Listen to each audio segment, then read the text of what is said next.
அல்லேலூயா. மீண்டுமாக இந்த 3ஆம் நாளிலே நாம் கர்த்தருடைய வார்த்தைக்கு நிறைய கடந்து வந்திருக்கிறோம். ஒரு வசனத்தை நாம் வாசிக்க போகிறோம். நேரடியாகவே கர்த்தருடைய வார்த்தைக்கு கடந்து போகிறோம். ஓசியாவின் புஸ்தகம் 3ஆம் அதிகாரம் 4-5 வசனங்களை வாசியுங்கள். ஓசாயா 3rd chapter verses 4 and 5.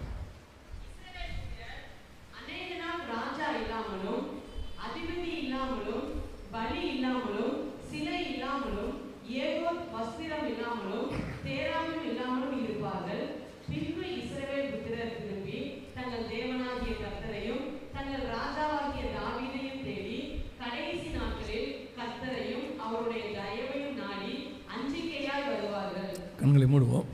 நல்ல தகப்பனே, சர்வ வல்லமையுள்ள எங்கள் ஆண்டவரே, இந்த நாளுக்காக உமக்கு ஸ்தோத்திரம். காலையிலிருந்து இம்மட்டுமாய் உம்முடைய கிருபை, இரக்கம், தயவு எங்களோடு கூட இருந்ததுக்காக நன்றி. ஒவ்வொரு செஷனிலும் நீர் எங்களோடு கூட இடைப்பட்ட தயவுக்காக உமக்கு ஸ்தோத்திரம். இந்த மாலை வேளையிலும் கர்த்தர் நீர் எங்களோடு கூட பேசுவீராக, உம்முடைய வார்த்தைகளை அனுப்புவீராக, ஆயத்தப்படுத்துவீராக. உம்மை சந்திக்கும்படி எங்கள் திருச்சபை காத்திருக்கிற திருச்சபையை மாற கர்த்தர் கிருபை தருவீராக. ஒவ்வொரு நொடியும் தேவனுடைய கரத்துக்குள் இருக்கும்படி நாங்கள் செபிக்கிறோம். தேவ ஆவியானவர் நீர் பேசுங்கப்பா. எங்கள் ஆண்டவர் இயேசு கிறிஸ்துவின் நாமத்தில் பிதாவே, அல்லேலூயா.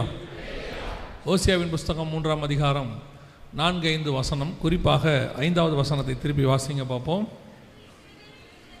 மைக்லேயே வாசிங்க சொல்கிறேன்.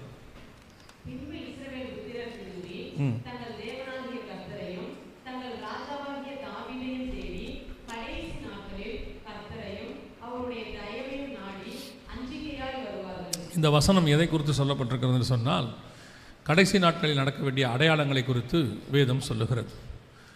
இந்த கடைசி நாட்கள் அப்படின்னா என்ன அப்படின்னு கேட்டால், நம்முடைய ஆண்டவர் திரும்பி வந்து தம்முடைய ஜனங்களை அழைத்து கொண்டு போவது தான் கடைசி நாட்கள் நாம் சொல்லுகிறோம்.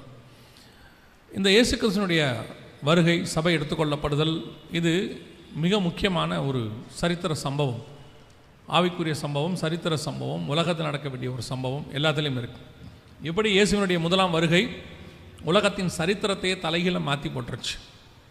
கிபின்னு பிரிச்சிருச்சு, எல்லாம் பண்ணிருச்சு. அதே மாதிரி இப்போ இயேசுவின் 2ஆம் வருகையும் மிகப்பெரிய மாற்றத்தை, தாக்கத்தை இந்த உலகத்தில் ஏற்படுத்த போகிறது.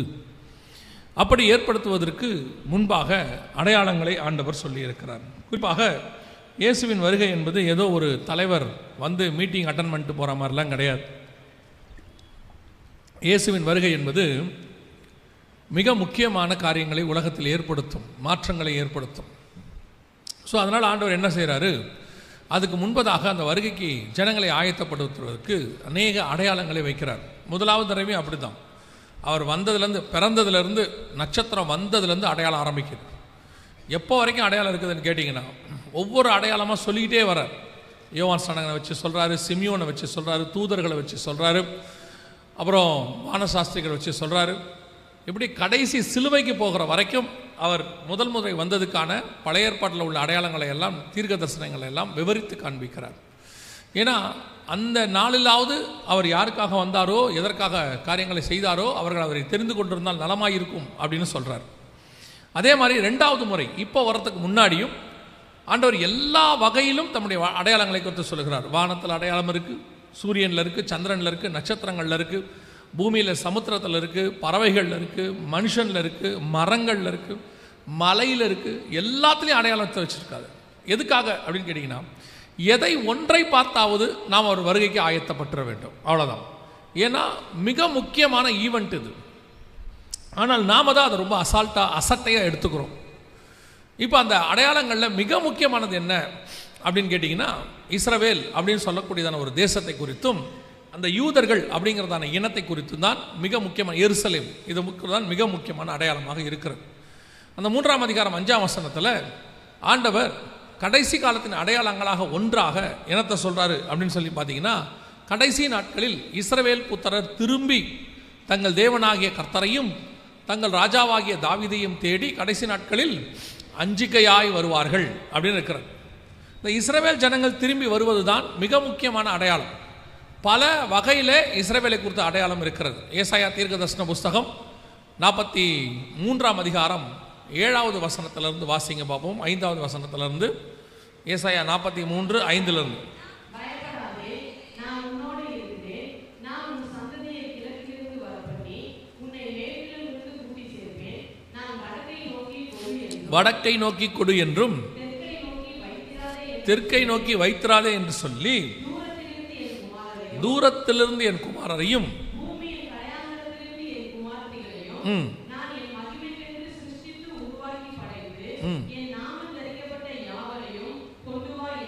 இது மீண்டும் இஸ்ரவேல் ஜனங்கள் எப்படி வருவார்கள் என்பதற்கான அடையாளங்கள்.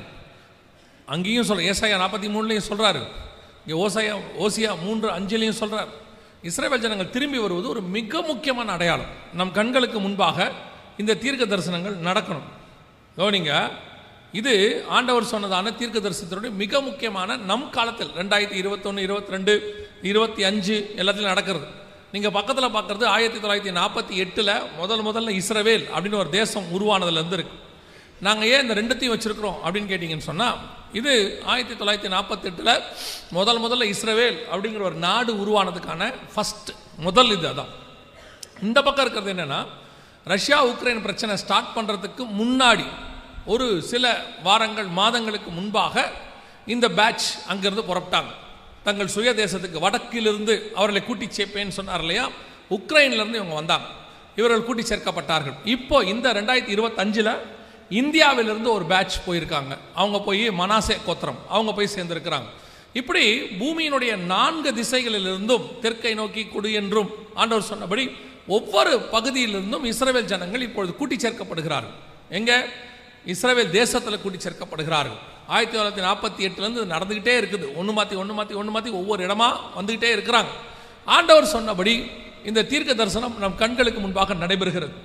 பொதுவாக இயேசுவின் வருகை குறித்து புதிய ஏற்பாட்டில் தான் நாம் காரியங்களை வாசிப்போம், ஏன்னா இயேசு திரும்பி வருவதை குறித்து. ஆனால் இயேசுவின் 2ஆம் வருகை குறித்த தீர்க்க தரிசனம் புதிய ஏற்பாட்டில் ஆரம்பிக்கல. எங்க ஆரம்பிக்குதுன்னு கவனிங்க. யூதாவின் புஸ்தகம் 14வது வசனத்தை வாசிங்க. யூதாவின் புஸ்தகம் 14வது வசனத்தை வாசிங்க.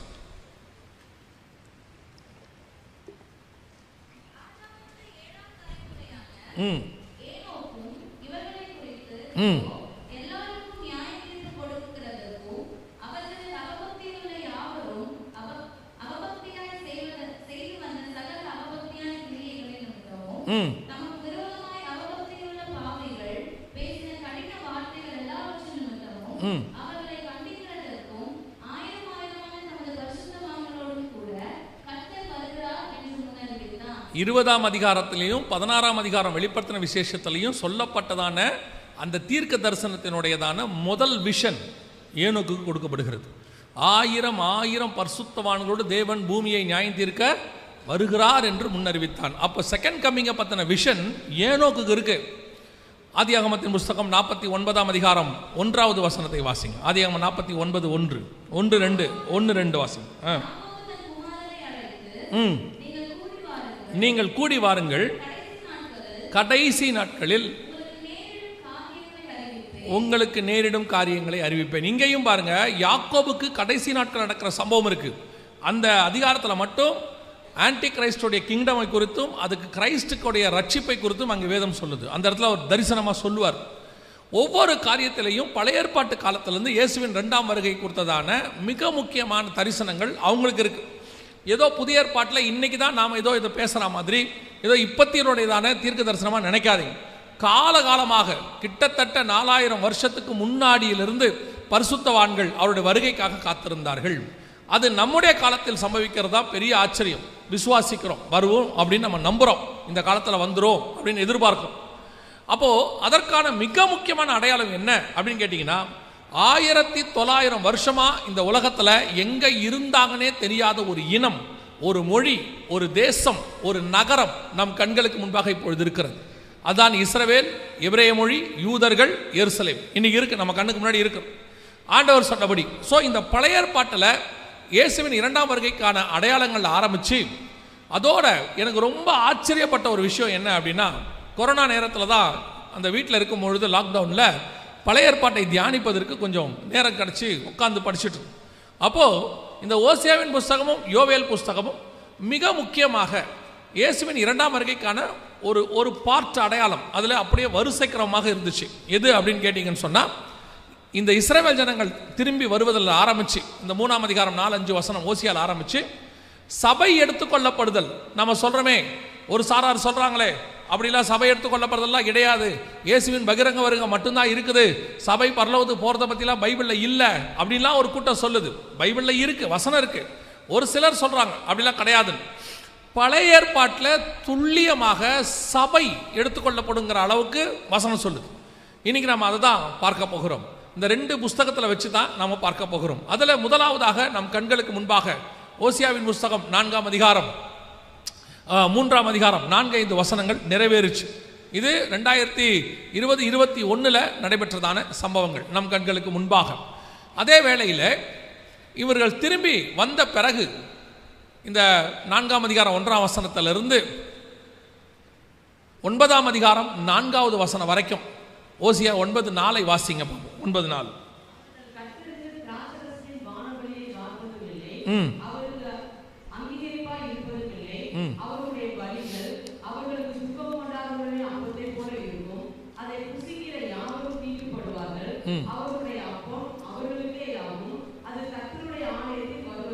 இந்த வசனம் என்ன சொல்லுதுன்னா, நீங்க அந்த வசனத்தினுடைய சாராம்சம் என்ன அப்படின்னா, ஆலயத்துக்கு அப்பமும் ரசமும் வராது அப்படின்னு இருக்கு. அந்த வசனத்தை நீங்கள் தெளிவாக படித்து பார்த்தீங்கன்னா, அவர்கள் திராட்சை ரசத்தின் பானபலியை வார்ப்பதும் இல்லை அப்படின்னு ஆரம்பிக்கும். கடைசியாக அவருடைய அப்பம் ஆலயத்துக்குள் வருவதில்லை அப்படின்னு இருக்கும். அப்பமும் ரசமும் ஆலயத்துக்குள்ளே வராது அப்படின்னு இருக்குது. என்ன அர்த்தம், என்ன காரணம் அப்படின்னு கேட்டால், 4ஆம் அதிகாரம் 1ஆம் வசனத்திலிருந்து இந்த 9ஆம் அதிகாரம் வரைக்கும் நீங்கள் இஸ்ரவேல் ஜனங்களுடையதான காரியங்களை படிப்பீங்க. அங்கே வீட்டில் போய் படிச்சுக்கோங்க. படிச்சிங்கன்னா இப்போ அவங்க 1948 இந்த கொரோனா காலத்தில் தான் அப்பமும் ரசமும் ஆலயத்துக்குள்ளே வரல. உங்கள் எல்லாருக்கும் தெரியும், கம்யூனியன் உருவான காலத்திலிருந்து ஏறக்குறைய 2000 வருஷமாக சபைகளுக்குள் அப்பமும் ரசமும் வராத காலம் இதுதான். அங்கேயே அவங்க வீடுகள் தூரம் அப்பம் விட்டார்கள்னு அப்போஸ்தலர் காலத்தில் வாசிக்கிறோம்.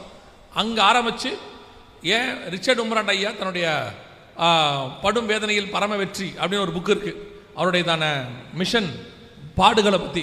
அந்த புக்கில் கூட அவர் சொல்கிறாரு, ஜெயிலில் கூட அவர் கம்யூனியன் எடுத்தாராமா, போட்டு சிறைச்சாலையில் போட்டபோது அங்கே உள்ளதான விசுவாசிகளோடு இணைந்து அவங்களுக்கு கொடுக்கப்பட்டதான சாப்பாடு, அவங்களுக்கு கொடுக்கப்பட்ட தண்ணி, இதெல்லாம் வச்சு அவர் கம்யூனியன் எடுத்தாராமா. அந்த அளவுக்கு இந்த கம்யூனியன், அதாவது திருவிருந்து, மிக முக்கியமாய் பார்க்கப்பட்டது.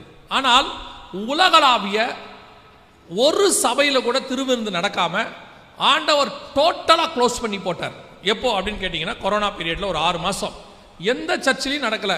அதாவது அஃபீஷியலாக நான் சொல்கிறேன், இல்லை நாங்கள் யாருக்கும் தெரியாமல் எடுத்தோம், அது உங்கள் இஷ்டம். அஃபீஷியலாக ஆண்டவர் திருவிருந்தை எல்லா பகுதியிலும் நிறுத்தினார். பொதுவாக இந்த சம்பவம் நடப்பதுக்கு 2 காரணம் இருக்கிறது. நீங்கள் 2வது காரணத்தை மட்டும்தான் உங்களுக்கு தெரியும். ஏன் அப்படின்னு சொன்னால் கொரோனா அப்படின்னு சொல்லுவீங்க, அதை பற்றி நம்ம பின்னாடி பார்ப்போம். ஆனால் அது இல்லாமல் இன்னொரு காரணம் இருக்குது. யோசித்து பாருங்க, இது ஒரு உடன்படிக்கை. இந்த உடன்படிக்கையை சபையில் எடுக்காமல் இருப்பதற்கு கர்த்தரால் மட்டும்தான் முடியும், தடுப்பதற்கு வேற யாராலையும் முடியாது. எதுக்கு சொல்றேன்னா, வேதம் சொல்லுது, ஒருவரும் திறக்கக்கூடாதபடிக்கு பூட்டுகிறவரும் ஒருவரும் பூட்டக்கூடாதபடிக்கு திறக்கிறவரும் சொல்லுகிறதாவது. அப்போ சபையை பூட்டுறதோ திறக்கிறதோ யாருடைய கையில் இருக்குது? கர்த்தருடைய கருத்தில் இருக்குது. பல நேரத்தில் நம்ம என்ன செய்கிறோம், கொரோனாவினால, ஒரு உதாரணத்துக்கு சொல்றேன், கொரோனாவினால சபை மூடிச்சு, கவர்மெண்ட் மூட சொன்னாங்க, அதனால மூடணும், கவர்மெண்ட் மூட சொன்னாங்க, மூடணும். ஆனால் ஏன் இப்படி ஒரு சம்பவம் வந்துச்சு? ஏன் அப்படி ஒரு அதிகாரத்தை கர்த்தர் பயன்படுத்தி எல்லா சபையும் மூடினார்? உலகளாவிய, நான் ஏதோ இந்தியாவோ தமிழ்நாடோ சொல்லலை, உலகளாவிய சபையை மூடினார். என்ன காரணம் அப்படின்னு சொல்லி பார்த்தீங்கன்னா, கர்த்தர் அனுமதி இல்லாமல் இது நடக்க வாய்ப்பே இல்லை. எந்த ஒரு விஷயத்தையும் நீங்க 2 விதத்தில் அணுகணும். எப்படி அப்படின்னு கேட்டீங்கன்னா, இப்போ ஆபிரகாம் காலத்திலிருந்து தாவீது காலம் வரைக்கும், ஏன் ஆகாபு காலம் வரைக்கும் பஞ்சம் வருது. இந்த பஞ்சம் வர வர வர ஒவ்வொருத்தரும் ஒவ்வொரு விதமாக ஹேண்டில் பண்ணுறாங்க. அதை எல்லாரும் ஹேண்டில் பண்ணுறதுக்கும் தாவீது ஹேண்டில் பண்ணுறதுக்கும் டிஃபரன்ஸ் இருக்குது. கவனிங்க, இப்போ பஞ்சம் வந்தவொடனே ஆகாபு என்ன பண்ணுறாரு, குதிரைக்கு புல்லு தேடி அவர் ஒரு பக்கமும் ஒபதியா ஒரு பக்கமும் புல்லு தேடி போகிறாங்க. பஞ்சம் வந்தவொடனே ஆபிரகாம் என்ன பண்ணுறாரு, எகிப்துக்கு போயிடுறார். இன்னொரு ராஜா பஞ்சம் வந்தவொடனே என்ன பண்ணுறாரு, வேற வழி இல்லைன்னு சொல்லி அரண்மனையில் போய் படுத்து தூங்கிடுறாரு. இப்படி ஒவ்வொருத்தரும் ஒவ்வொரு விதமாக அதை ஹேண்டில் பண்ணுறாங்க. ஆனால் தாவீது மட்டும்தான் அந்த பஞ்சத்தை ஸ்பிரிச்சுவலி ஹேண்டில் பண்ணுவார். அவர் என்ன பண்ணுவார், நேராக போய் கர்த்தர்கிட்ட கேட்பாரு, ஏன் என் தேசத்தில் பஞ்சம் வந்துச்சு அப்படின்னு கேட்பார். அப்படி போய் கேட்ட உடனே கர்த்தர் அந்த பஞ்சத்துக்கான ஒரு விளக்கத்தை சொல்லுவார். என்ன சொல்வார்னா, சவுல் காலத்தில் சில இரத்தப்பழிகள் சிந்தப்பட்டது, அவங்களுக்கு இன்னும் காம்பன்சேஷன் நீங்கள் செய்யலை, அதை செஞ்சால் இந்த பஞ்சம் போயிடும். உடனே தாவீது என்ன பண்ணுவார், எந்த இனத்துக்கு அது செய்யப்பட்டதோ அவங்கள கூப்பிட்டு அவங்களுக்கு ஒரு காம்பன்சேட் பண்ணி அடுத்த ஒரு வார்த்தை சொல்வார், தேவனுடைய சுதந்திரத்தை ஆசீர்வதியுங்கள் அப்படின்னு சொல்வார். இப்போ அந்த பஞ்சம் அங்கே போகும். பாருங்க, பஞ்சத்தை ஃபேஸ் பண்ணுறதுல ஸ்பிரிச்சுவல் வியூவும் இருக்குது, உலக வியூவும் இருக்குது. நீங்கள் எந்த விதத்தில் அந்த பிரச்சனையை நீங்கள் ஃபேஸ் பண்ணுறீங்கன்னு தான் பார்க்கணும். உலகம் ஃபேஸ் பண்ணுற அதே விதத்தில் தான் நீங்கள் பார்க்குறீங்கன்னா உங்கள் ஸ்பிரிச்சுவாலிட்டியில் கொஞ்சம் ப்ராப்ளம் இருக்குன்னு அர்த்தம். இப்படி ஒரு சம்பவம், உலகளாவிய சம்பவம், 185 நாடுகளுக்கு மேலே இந்த கொரோனாவில் பாதிக்கப்பட்டுச்சு. வேர்ல்டு வைட் எல்லா நாடும் எல்லா சபையும் மூடப்பட்டது. ஷாப்பிங் மால், சினிமா தியேட்டர் எல்லாம் மூடிட்டாங்க. அதோட கூட சேர்ந்து சபையும் மூடிட்டாங்க. அப்படின்னா உலகத்தில் உள்ள எல்லா கட்டடமும் சபையும் ஒன்றாக மாறிடும். அப்போ சபைக்கும் அதுக்கும் வித்தியாசம் இல்லைன்னு ஆயிடும். ரெண்டாவது, பாதாளத்தின் வாசல்கள் சபையை மேற்கொள்ளாதுன்னு இருக்கு. அப்படி இருக்கும்போது எப்படி இப்படி ஒரு சம்பவத்தை கர்த்தர் அனுமதி கொடுத்தார் சபை மூடுவதற்கு? சபை மூடுவதனுடைய அர்த்தம் என்னன்னா, கம்யூனியன் நடைபெறாமல் போச்சு, அப்பமும் ரசமும் ஆலயத்துக்குள்ள வரல. அதோடைய அர்த்தம் என்னன்னு கேட்டீங்கன்னா, அது ஒரு உடன்படிக்கை சபையோட கர்த்தர் பண்றார். ஒரு மணவாளன் மணவாட்டியோட பண்ணிட்டு போயிருக்கிறது. ஒரு என்கேஜ்மெண்ட் நடத்திட்டு கல்யாணத்தை ஃபிக்ஸ் பண்ணிட்டு டேட் ஃபிக்ஸ் பண்ணிட்டு போன பிறகு திடீர்னு மாப்பிள்ளை வீட்டிலேருந்து கூப்பிட்டு, இந்த கல்யாணம் இப்போ வேண்டாம், கொஞ்சம் ஸ்டாப் பண்ணுங்க, நாங்கள் யோசித்து சொல்கிறோன்னா உடனடியாக பொண்ணு வீட்டிலேருந்து அல்லது மாப்பிள்ளை வீட்டில், பொண்ணு வீட்டில் அப்படி சொன்னால் கூட மாப்பிள்ளை வீட்டிலேருந்து நாம் அவங்கள ஒரு காரணம் கேட்போம். ஏங்க இப்படி சொல்கிறீங்க, இது நடக்கிறதுக்கு என்ன காரணம் அப்படின்னு கேட்போம். அந்த மாப்பிள்ளை வீட்டை தான் அதை கேட்போம், இல்லை அந்த பொண்ணு வீட்டை தான் கேட்போம். ஆனால் நாம் இப்படி நடத்தின உடனே சபை தேவனிடத்தில், மணவாள இடத்துல அதை கேட்கல. ஏன் கம்யூனியன் நின்றுச்சு ஆண்டவரே, இந்த உடன்படிக்கை ஏன் நிறுத்தினீங்க, அப்புறம் ரசமும் என் ஆலயத்துக்குள்ள ஏன் வரல அப்படின்னு சபை ஆண்டவர் இடத்துல கேட்கவே இல்லை. சபை உலகம் என்ன சொல்லுச்சோ அதை தான் கேட்டுச்சு. கொரோனா வைரஸ், யோசிச்சு பாருங்க, ஒரு கண்ணுக்கு தெரியாத வைரஸ் கர்த்தர் ரத்தம் சிந்தி சம்பாதித்த ஒரு சபையை, ஒரு உடன்படிக்கை நிறுத்த முடியுமானால் அப்ப சபை கொரோனாவுக்கு முன்னாடி என்ன நிலைமையில் இருக்குன்னு பாருங்க. இதுதான் நீங்க கேள்வி. அப்படி ஏன் கர்த்தர் அனுமதி கொடுத்தார்? அதான் கேள்வி. ஏன் கர்த்தர் அப்படி அனுமதி கொடுத்தார்? அப்ப கர்த்தரிடம் போய் அந்த கேள்வியை கேட்கணும்ல. அந்த கேள்வியை நம்ம கேட்கவே இல்லை. அந்த 4ஆம் அதிகாரம் ஓசியா புஸ்தகத்திலிருந்து 9ஆம் அதிகாரம் ஓசியா புஸ்தகம் வரைக்கும் இஸ்ரவேல் ஜனங்கள் செய்கிற அருவருப்புகளை குறித்து வேதம் சொல்லுது. அதே காலகட்டத்தில் சபையும் அந்த அருவருப்புகளை செய்கிறது. உதாரணத்துக்கு நான் உங்களுக்கு சொல்றேன். வெளிப்படுத்தின விசேஷம் 11ஆம் அதிகாரம் 8வது வசனத்தை வாசி. வெளிப்படுத்தல் 11:8 வாசி. அவர்களுடைய உடல்கள் மகா நகரத்தின் விசாலமான வீதியிலே கிடக்கும். அந்த நகரம் சோதோம் என்றும், நல்லா கவனிங்க, அந்த நகரம் சோதோம் என்றும் எகிப்து என்றும் ஞானார்த்தமாய் சொல்லப்படும். அதிலே நம்முடைய கர்த்தரும் சிலுவையிலே அறையப்பட்டார். அதாவது எருசலேமுக்கு புறம்பே சிலுவையில் அறையப்பட்டார். நம்ம எல்லாருக்கும் தெரியும், கொல்கத்தாவில். வசனம் சொல்லுது, அந்த நகரம் சோதோம் என்றும் அந்த நகரம் எகிப்து என்றும் ஞானார்த்தமாய் சொல்லப்படும். உங்க எல்லாருக்கும் தெரியும் சோதோம்னா என்ன அப்படின்னு தெரியும். 18ஆம் அதிகாரத்தில் ஆதியாகமத்தில் இருக்கு. அதுல பர்டிகுலரா ஒரு வேர்டு இருக்கும், அவர்கள் தெருக்களிலே கூடி அப்படின்னு இருக்கும். நீங்க 18ஆம் 19ஆம் அதிகாரத்தை வாசிக்கும் போது அவர்கள் தெருக்களிலே கூடி அந்த அநியாயத்தை அல்லது அந்த பாவத்தை நடப்பித்தார்கள். இந்த அநியாயம் பாவம் சோதோம்ல நடந்தது. அதற்கு பிறகு இப்போ உலகளாவிய நடைபெற்றது. நான் சொல்றது 2004 நான் பார்த்ததை சொல்றேன். 2003-4 இது ஒவ்வொரு ஐரோப்பிய நகரங்களிலும் தலைநகரங்களிலும் நடத்துவாங்க. அதுக்கு ஒவ்வொரு ஊர் தலைநகராக இருக்கும். ஆனா 2010க்கு மேல இந்த மொத்த ஹோமோசெக்சுவாலிட்டின்னு சொல்லக்கூடியதான எல்ஜிபிடி அப்படின்னு சொல்லுவாங்க, அத்தனைக்கும் மொத்த அருவருப்புக்கும் தலைநகராக எருசலேமை மாற்றினார்கள். கவனிங்க, இது எருசலேம்ல நடந்ததான சம்பவம். இது அவங்க நடக்கிறதான பரேடு, எருசலேம்ல நடக்கிற பரேடு. அதாவது சோதோம்ல நீங்க என்ன பார்க்குறீங்களோ, இந்த வீடியோ முழுசா பார்க்க வேண்டாம், சோதோம்ல நீங்க என்ன படிக்கிறீங்களோ அது அப்படியே இங்க இருக்கும். என்ன ஆச்சரியம்னா, இது ஒவ்வொரு ஊர் தலைநகராக இருந்துச்சு. பிரைட்டன் ஒரு நகரம் இருந்துச்சு, ஒவ்வொரு இடத்த இதுக்கு தலைநகராக வச்சிருந்தாங்க. இப்போ நிரந்தர தலைநகரமா எருசலேமை மாற்றி இருக்கிறாங்க. 2010-11க்கு அப்புறம் இதை மாத்திட்டாங்க. ஸோ உலகத்தில் இருக்கிற அத்தனை பேரும் கோடிக்கணக்கான இந்த அருவருப்பான பாவத்தை செய்கிறவர்கள் அங்கே கூடுவார்கள். கூடுறது மட்டுமல்ல, தெருக்களிலேயே அவர்கள் அருவருப்பான காரியங்களை செய்வார்கள். நான் ஒரு வருஷம் நான் இருந்த அந்த சிட்டியில் இது நடந்துச்சு. அந்த நாட்டுக்கு அந்த சிட்டி தான் தலைநகரம். நான் அந்த சிட்டியில் இருக்கும் பொழுது எங்கள் ஆஃபீஸ் அந்த மெயின் ஹைவேல தான் இருக்கும்.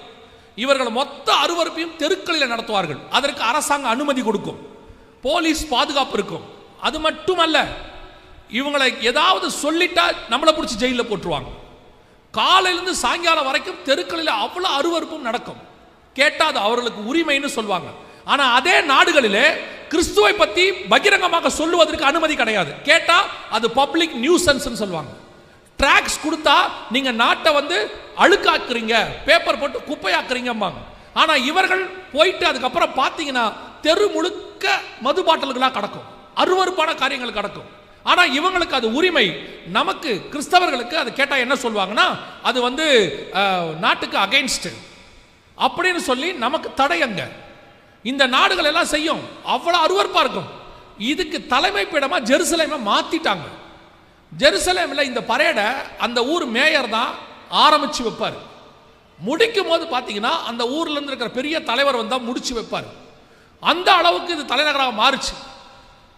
வெளிப்படுத்தின விசேஷம் 11ஆம் அதிகாரம் 8ஆம் வசனம் அப்படியே நிறைவேறிடுச்சு. நம் கண்களுக்கு முன்பாக ஞானார்த்தமாய் சோதோம் என்று சொல்லப்படும் அந்த தீர்க்க தரிசனம் அப்படியே நடந்துச்சு. இதெல்லாம் ஆண்டவர் பார்த்தார், அத்தனையும் பார்த்தார். இது எருசலேம்ல நடந்துச்சு. இது அப்படியே சபைகளுக்குள்ளேயும் நடந்துச்சு. உலகளாவிய அமெரிக்காலெல்லாம் போயிட்டீங்கன்னா சபைகளுக்குள்ளேயே ஆணுக்கும் ஆணுக்கும் கல்யாணம், பெண்ணுக்கும் பெண்ணுக்கும் கல்யாணம், நாய்க்கு பூனைக்கு கல்யாணம். கல்யாணம் எப்போ நடக்கும்னு கேட்டிங்கன்னா 2 குழந்தையோட கல்யாணம் பண்ணுவாங்க. அது வரைக்கும் கேட்டால் லிவிங் டுகெதர், நாங்கள் ஒன்றா வாழ்ந்தோம், இப்போ தான் கல்யாணம் பண்ணிக்க ஆசைப்பட்டோம்னு சொல்லி 2 பேர் குழந்தையோட கல்யாணம் பண்ணி கொள்வாங்க. அதுக்கப்புறம் பார்த்தீங்கன்னா டிவோர்ஸுங்கிறது ரொம்ப சர்வசாதாரணம். அங்கெல்லாம் அருவருப்புகளுடைய உச்சமா சபை மாறிடுச்சு. உலகத்தை விட்டுருங்க, உலகம் எப்பவுமே அருவருப்பதா இருக்கு. நோவா காலத்திலிருந்து கொடுமையினால் நிறைந்திருக்கிறது. சபை இந்த அருவருப்பான உலகத்தில் பரிசுத்த ஸ்தலம். சபை இந்த மாடல், எப்படி ஒழுக்கமா வாழணும்னு சொல்லி கொடுக்கிற இடம் தான் சர்ச். இந்த உலகத்துக்கு ஆண்டவர் மலை மேல இருக்கிற பட்டணமாக சபையை வச்சிருக்கிறார். உலகம் எது பரிசுத்தம் பார்க்கணும்னா சபையை பார்த்தா தான் தெரியும் இதுதான் பரிசுத்தம். ஏன்னா உலகம் எந்த பக்கம் திரும்பி பார்த்தாலும் பரிசுத்தம் அதுக்கு தெரியாது, அதனால பார்க்க முடியாது. அது தெரிஞ்சுக்கிற ஒரே இடம் இருக்குன்னா அது திருச்சபை மட்டுமே. அதுக்கு தான் ஆண்டவர் சர்ச்சை வச்சார். ஆனா பிசாசு என்ன பண்ணா, தோட்டத்துக்குள்ள பாம்பு வந்தா மாதிரி, மந்தையை தப்ப விடாத ஓநாய்கள் வந்தா மாதிரி இந்த கடைசி காலத்தில் திருச்சபைகளுக்குள்ள இதை கொண்டு வந்துட்டான். இப்ப கொஞ்சம் கொஞ்சமா எந்த அளவுக்கு ஆயிடுச்சுன்னு கேட்டீங்கன்னா, அமெரிக்கால இந்த ஆணும் பெண்ணு கல்யாணம் பண்றது, எல்ஜிபிடிக்கு கல்யாணம் பண்றத யாராவது தடுத்தா அவங்களுக்கு ஜெயில். 2 பேர் சர்ச்சில் கல்யாணத்துக்கு ஒப்பு கொடுக்குறாங்க, ஒரு ஆணும். அங்க இருக்கிற அம்மா சொல்றாங்க, இதுக்கு நான் அனுமதிக்க மாட்டேன், ஏன்னா பைபிள் படி இது தப்பு, நான் ரிஜிஸ்டர் பண்ண மாட்டேன்னு சொல்றாங்க. அந்த அம்மா மேல போய் போலீஸ்ல கம்ப்ளைண்ட் கொடுக்குறாங்க.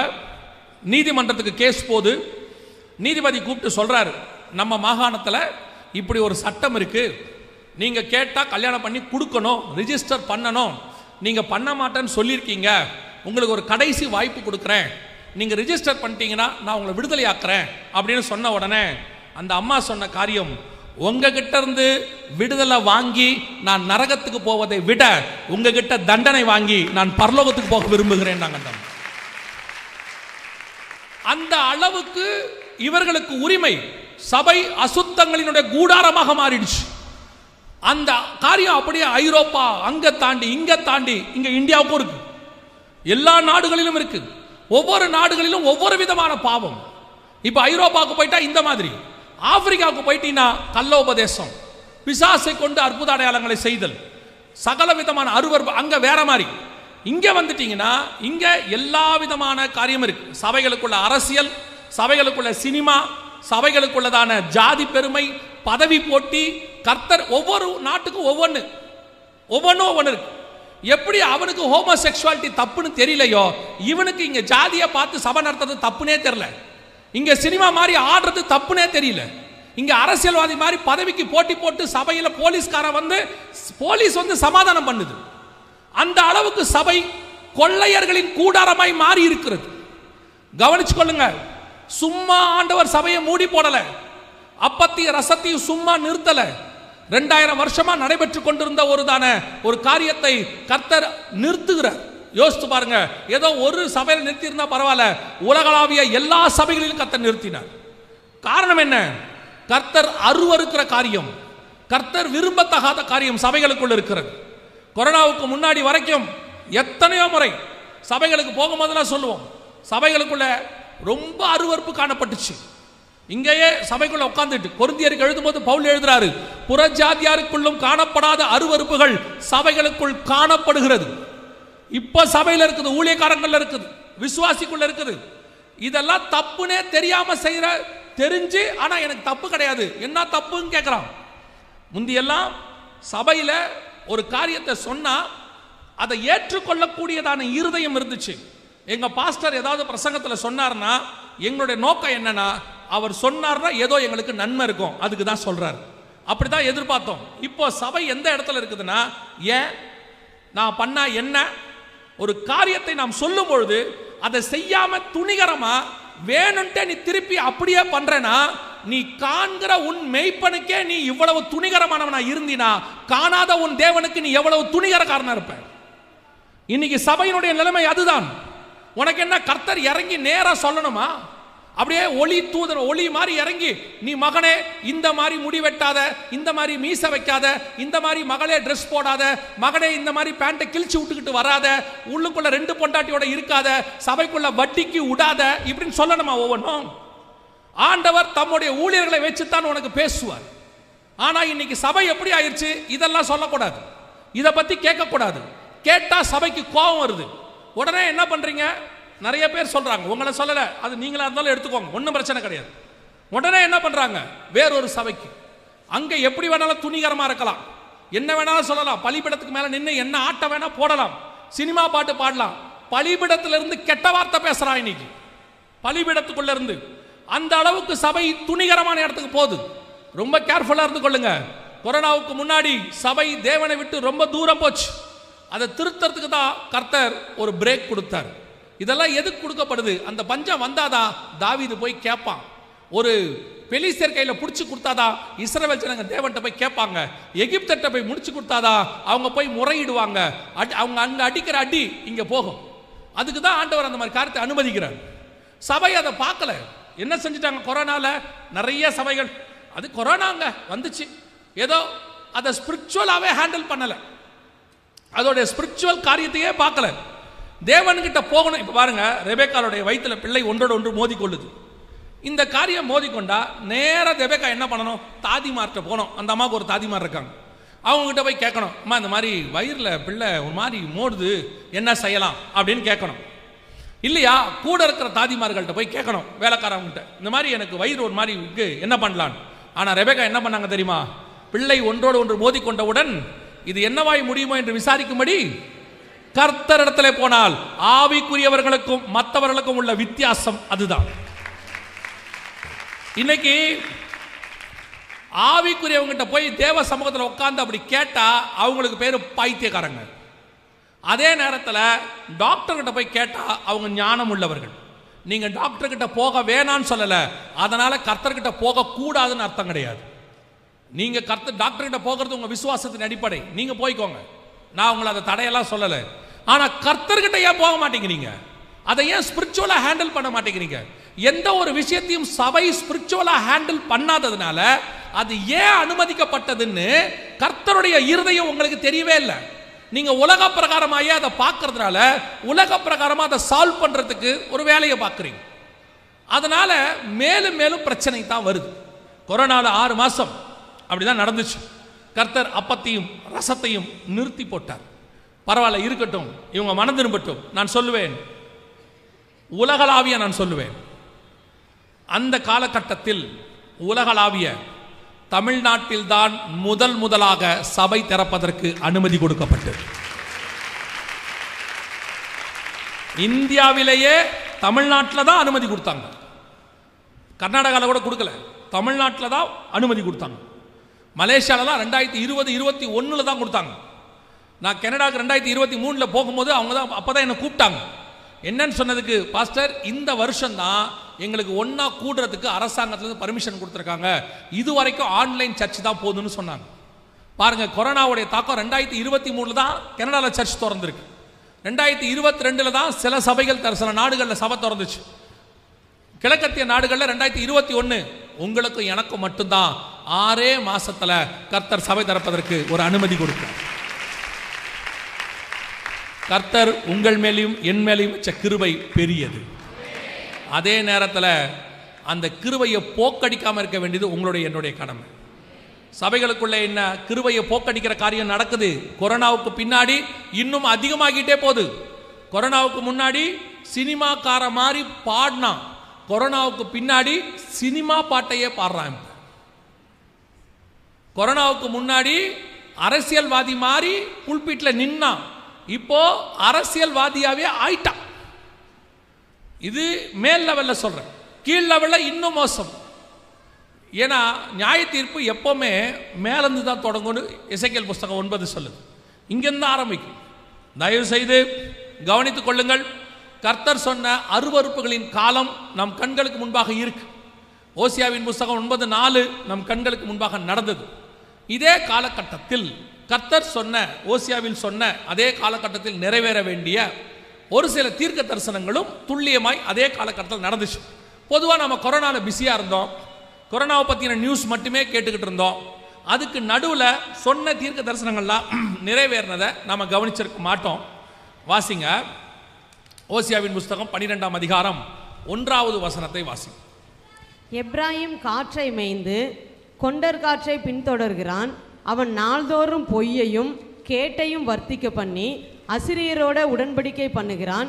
எகிப்துக்கு எண்ணெய் கொண்டு போகப்படுகிறது. இந்த ஒரு வசனத்தில் 3-4 தீர்க்க தரிசனங்கள் இருக்கு. நீங்கள் அதை கவனித்து பார்த்தீங்கன்னா தெளிவாக தெரியும். அந்த 12:1 சொல்லுது. ஒவ்வொன்றாக ஒரு லைனாக நம்ம பார்த்தீங்கன்னா, முதலாவதாக எப்ராயிம் காற்றை மேய்ந்து கொண்டர் காற்றை பின்தொடர்கிறான். காற்றை மேய்தல் என்றால் என்ன? முதல்ல அதை பாருங்க. காற்றை மேய்தல் என்றால் என்ன? காற்றை மேய முடியுமா? அதான் முதல் கேள்வி. காற்றை மேய முடியுமா? நம்ம மேய்தல்னா என்ன எடுத்துக்கிறோம்? இப்போ ஆடு மாடு எல்லாம் புல்லு மேய்து, அதான் மேய்தல். இப்போ அதை அப்படி எப்படி நாம போய் காற்றை மேயறது அப்படின்னு கேட்டிங்கன்னா, 23ஆம் சங்கீதத்தை சொல்லும் போது ஆண்டவர் என்ன சொல்றாரு? கர்த்தர் என் மேய்ப்பராய் இருக்கிறார், நான் தாழ்ச்சி அடையேன், அவர் என்னை புல்லுள்ள இடங்களில். இதுக்கு என்ன அர்த்தம்? புல்லுள்ள இடங்களில் மேய்த்து அப்படின்னா என்ன அர்த்தம்? நம்மளை எல்லாம் கொண்டு போய் புல் இருக்கிற இடத்துல விட போறாருன்னு அர்த்தமா? இல்லை. அதுக்கு ஒரு ஸ்பிரிச்சுவல் தாட் இருக்குல்ல. அதோட அர்த்தம் என்ன? பசுமையான, ஃபாதர் அழகாக அந்த பாட்டை பாடுவார், பசுமையான புல்வெளியில் நடக்க செய்பவர். அது ஆக்சுவலாக டிரான்ஸ்லேஷனில் பசுமையான புல்லுன்னு தான் இருக்கும். அதோட அர்த்தம் என்னன்னா, கர்த்தர் உங்களுக்கும் எனக்கும் ஆத்மாவுக்கு தேவையான ஆகாரத்தை, கர்த்தருடைய வார்த்தை புல்லின் மேல் இறங்குற பனித்துளியை போல இருக்குமா. புல்லுனா நம்மளை தான் குறிக்குது. அதில் தான் அந்த வார்த்தை இறங்குமா, வந்து இறங்குமா. அப்போ அந்த புல்லுள்ள இடங்களில் என்னை கண்டு போய் என்ன செய்யறாரா? மேய்க்கிறார். அப்படின்னு என்ன அர்த்தம்? கர்த்தர் என்னை போஷிக்கிறாரு, என்ன வார்த்தையினால கொடுக்கிறாரு. உலக பிரகாரமாக எடுத்துக்கிட்டா கூட, இந்த வசனத்தை வாக்குத்தத்தம் எடுக்கிறவங்க இருக்கிறாங்க, அப்படி எடுத்தா கூட கர்த்தர் என்னை என்ன செய்யறாரு? கர்த்தர் என்னை நித்தமும் நடத்துகிறார், தேவைகளை சந்திக்கிறார் அப்படின்னு அர்த்தம். மேய்தல் என்றால் என் தேவைகள் சந்திக்கப்படுதல், ஆகாரம், எனக்கு ஜீவன் கொடுக்கிறது, அல்லது எனக்கு சர்வை பண்றதுக்கு காரணமா இருக்குது அப்படின்னு அர்த்தம். இப்போ நம்ம சாப்பிட்றது எப்படி நம்ம உடம்புக்கு தேவையோ அதே மாதிரி மேய்தல் அப்படின்னு அர்த்தம். இப்போ வசனம் இங்கே என்ன சொல்லுதான்? எப்ராயிம் காற்றை மேய்ந்து அப்படின்னா என்ன அர்த்தம்? எப்ராயிம் காற்றை சாப்பிட்டு தான் சர்வை பண்ணுவான். காத்துனால தான் அவனுடைய வாழ்க்கை சர்வைவல் நடக்கும் அப்படின்னு இருக்கு. இது எப்படிங்க காத்துனால சர்வைவல் நடக்கும்? காத்தை எப்படி மேய்தல் அப்படின்னு கேட்டா, இப்போ அதுவும் கொரோனாவிலிருந்து அது டபுள் மடங்கு ட்ரிபிள் மடங்கு ஆயிடுச்சு. அதுக்கு முன்னாடியே ஆரம்பிச்சிச்சு. என்னன்னு கேட்டீங்கன்னா, இப்போ நம்ம அத்தனை பேருடைய லைஃப்பும் காற்றை அடிப்படையாய் கொண்டது. எது அப்படின்னு கேட்டா, பேசிக் உங்க கையில் இருக்கிற செல்போன், அடிப்படை உங்க கையில் இருக்கிற செல்போன். செல்போன் எப்படி இயங்குது அப்படின்னு கேட்டீங்கன்னா, உங்க கையில் ஒரு இன்ஸ்ட்ருமெண்ட் இருக்குது, இன்னொருத்தர் கையில் ஒரு இன்ஸ்ட்ருமெண்ட் இருக்குது, ஒரு சின்ன டப்பா மாதிரி. இப்போ நீங்க போடுற கால் எப்படி அமெரிக்காவில் இருக்கிறவருக்கு, அரேபியாவில் இருக்கிறவருக்கு, ஆஸ்திரேலியாவில் இருக்கிறவருக்கு எப்படி போகுது? இந்த கால் எப்படி போகுது? நீங்க நம்பர் இதில் போடுறீங்க, போட்ட உடனே இங்கிருந்து ஒரு கனெக்ஷன் மேலே இருக்கிற சேட்டிலைட் செயற்கைக்கோளுக்கு போகுது. அந்த செயற்கைக்கோள் இங்கேருந்து எத்தனை ஆயிரம் கிலோமீட்டரில் இருக்குது, 300 கிலோமீட்டரில் ஆரம்பித்து 39,000 கிலோமீட்டர் வரைக்கும் சேட்டலைட் வச்சுருக்கிறாங்க. அங்கே போகுது. அங்கேருந்து நீங்கள் அமெரிக்கா நம்பரை போட்டிங்கன்னா சரி, இப்போ இப்படி சொன்னாங்க ஈஸியாக புரியும். அமெரிக்காவில் ஒருத்தர் உங்களை கூப்பிட்றாரு, கூப்பிட்ட உடனே +91 அப்படின்னா இந்தியாவுக்கு மேலே இருக்க சேட்டலைட்டுக்கு வந்துடும். அங்கேருந்து கீழே கிட்டத்தட்ட எத்தனையோ 100 கிலோமீட்டரோ 1000 கிலோமீட்டரோ 2000 கிலோமீட்டரோ கீழே வரும், உங்கள் ஃபோனுக்கு வருது. நடுவில் நெட்வொர்க் வேறு இருக்குது. இவ்வளோத்தையும் தாண்டி இவ்வளோ விஷயமும் எவ்வளோ நேரத்தில் நடக்குதுன்னு பார்த்தீங்கன்னா ஒரு செகண்டில் நடக்குது. மிஞ்சி போச்சுன்னா 2 செகண்ட் 3 செகண்ட். சில வாட்ஸ்அப் நம்பர்லாம் போட்ட உடனே கிடைக்கும், அப்படி போட்ட உடனே அங்கே போயிடும்.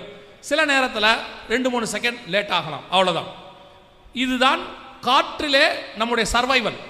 இது இப்படி தான் கனெக்ஷன் நடக்குது. சரி, ஆனால் இந்த காற்று அடிப்படையாய் கொண்ட இந்த செல்போன் இல்லாவிட்டால், இன்டர்நெட் இல்லாவிட்டால், வைஃபை இல்லாவிட்டால், நீங்கள் யோசிச்சு பாருங்க, இன்னைக்கு நிலைமையை யோசிச்சு பாருங்க. இப்போ இருக்க நிலைமையை, நான் ஃபோன் யூஸ் பண்ண மாட்டேன், இன்டர்நெட் வைஃபை இதை எதையும் யூஸ் பண்ண மாட்டேன்னு சொல்லுங்க, உங்கள் வாழ்க்கை நடக்குமான்னு மட்டும் பாருங்க. 80% நடக்காது. 80-90% என்ன செய்யாது, நடக்காது. 100% நடக்காது. எப்படி சொல்றேன்னா 80% நேரடியாக காற்றை நம்பி நம்ம இருக்கிறோம். இப்போ நீங்கள் எங்கே போனாலும் முதல்ல உங்களை என்ன கேட்குறாங்க தெரியுமா? உங்கள் நம்பர் கொடுங்கன்னு தான் கேட்குறாங்க. உங்கள் நம்பர் என்ன? அது ஆதார் நம்பரோ அல்லது செல்ஃபோன் நம்பரோ. ஆதார் நம்பர்னா உடனே கம்ப்யூட்டரில் போட்டு பார்க்குறாங்க. பார்த்த உடனே கம்ப்யூட்டரில் உங்கள் நம்பர் வரணும், உங்களை பற்றின டீட்டெயில்ஸ் வரணும். அதுக்கப்புறம் தான் மேற்கொண்டு கஸ்டமர் கேருக்கு போனாலும் சரி, ஒரு வேலைக்கு போனாலும் சரி, ஒரு இ சேவை மையத்துக்கு போனாலும் சரி, எங்கே போனாலும் உங்களுடைய நம்பர், உங்களுடையதான அந்த நெட்டு அது இல்லாட்டி நடக்காது.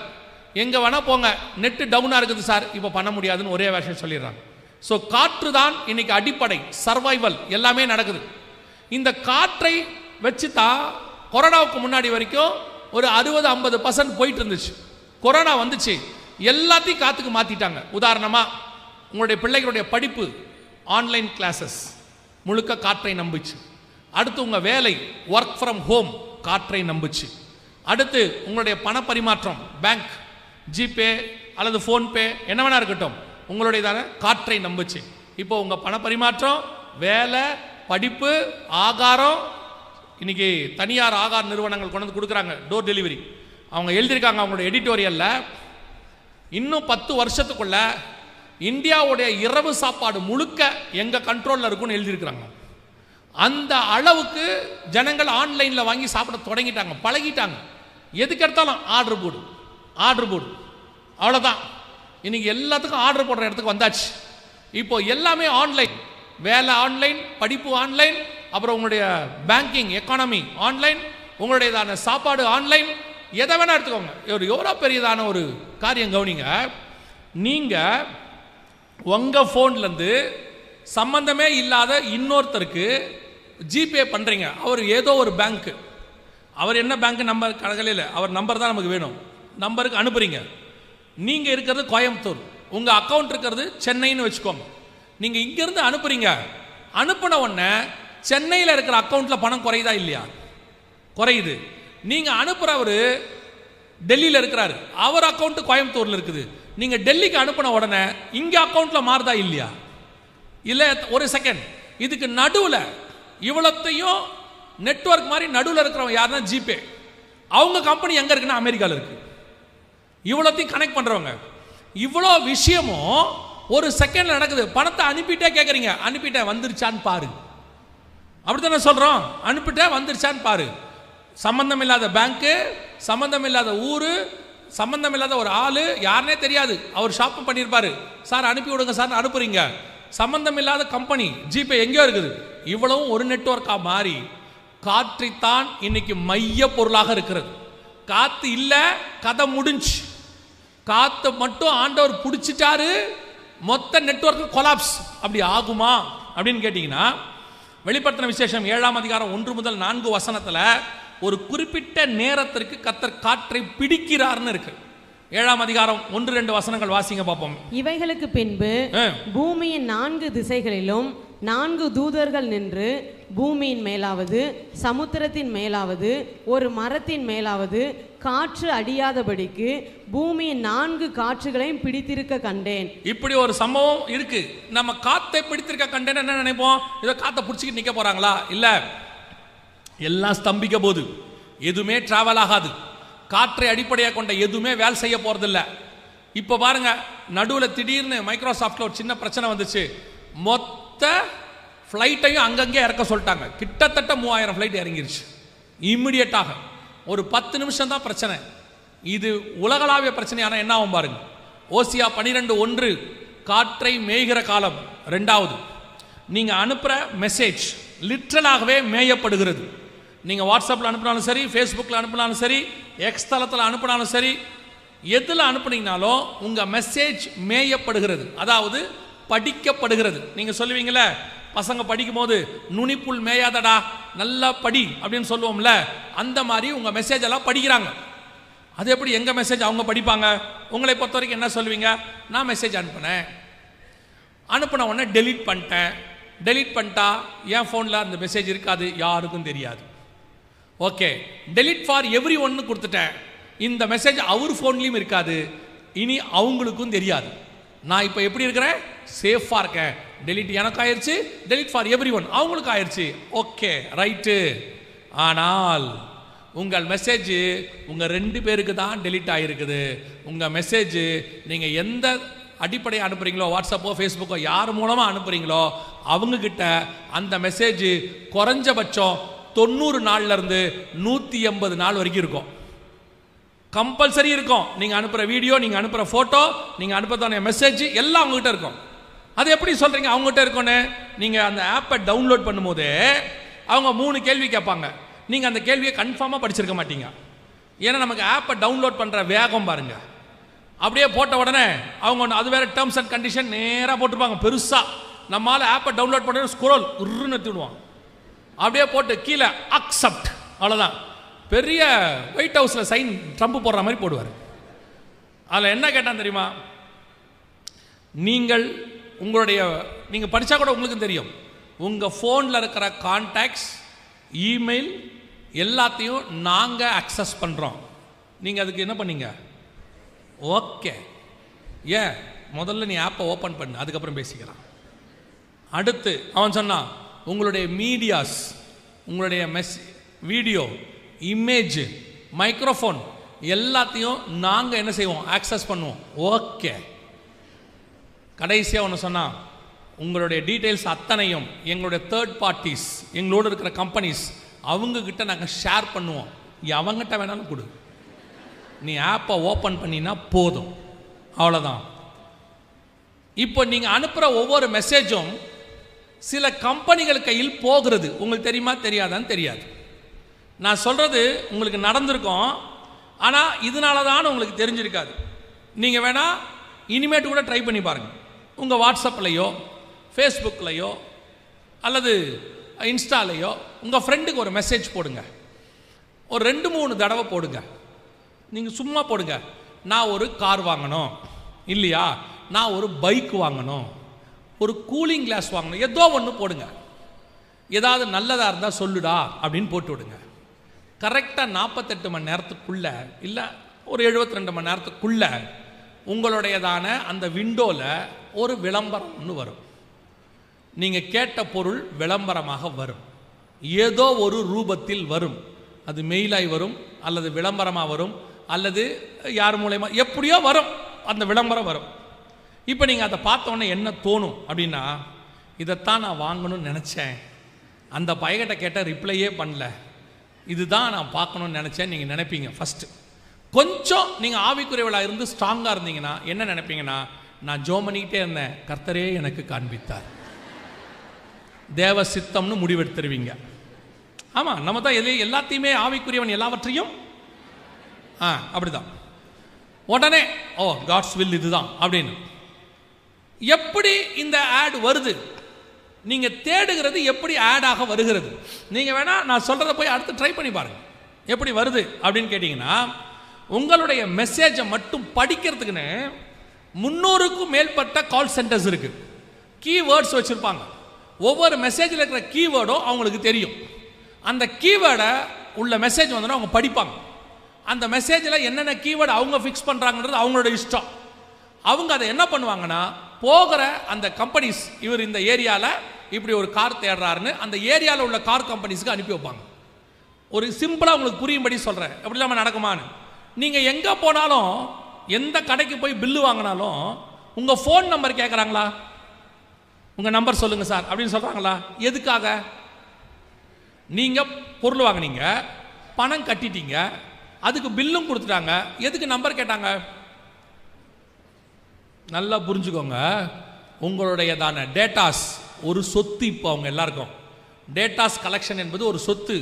ஒருத்தருடைய நம்பர், இப்போ உங்கள் நம்பரை நீங்கள் கொடுக்க உங்கள் நம்பரை அவங்க போட்டு பார்த்தாங்கன்னா இந்த ஒரு மாதத்துக்குள்ளே நீங்கள் என்னென்னலாம் பர்ச்சேஸ் பண்ணீங்க, எந்தெந்த கடைகளுக்கு போனீங்க, எங்கெங்கெல்லாம் இந்த நம்பரை யூஸ் பண்ணியிருக்கீங்கன்னு உங்களை பற்றி ஒரு டேட்டா ரெடி பண்ணுவாங்க. அந்த டேட்டா வச்சுக்கிட்டு உங்களுக்கு என்ன பிடிக்கும், எந்த மாதிரி விரும்புகிறீங்களோ அதை உங்களுக்கு விளம்பரமாக அனுப்புவாங்க. இது ஒரு பெரிய பிஸ்னஸ். இதுக்கு ஒரு 300 கால் சென்டர்ஸ் குறைஞ்சபட்சம் இந்தியாவில் மட்டும் இருக்கு.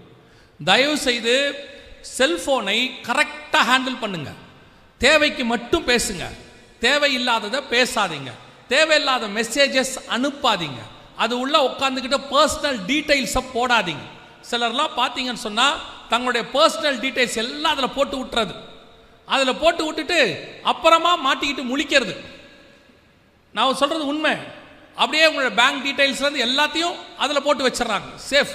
இதில் வேற உங்களுக்கு இருக்கிற ஒரே சேஃப்டி என்ன, நான் பாஸ்வேர்ட் போட்டு வச்சிருக்கிறேன், யாராலையும் கண்டுபிடிக்க முடியாது.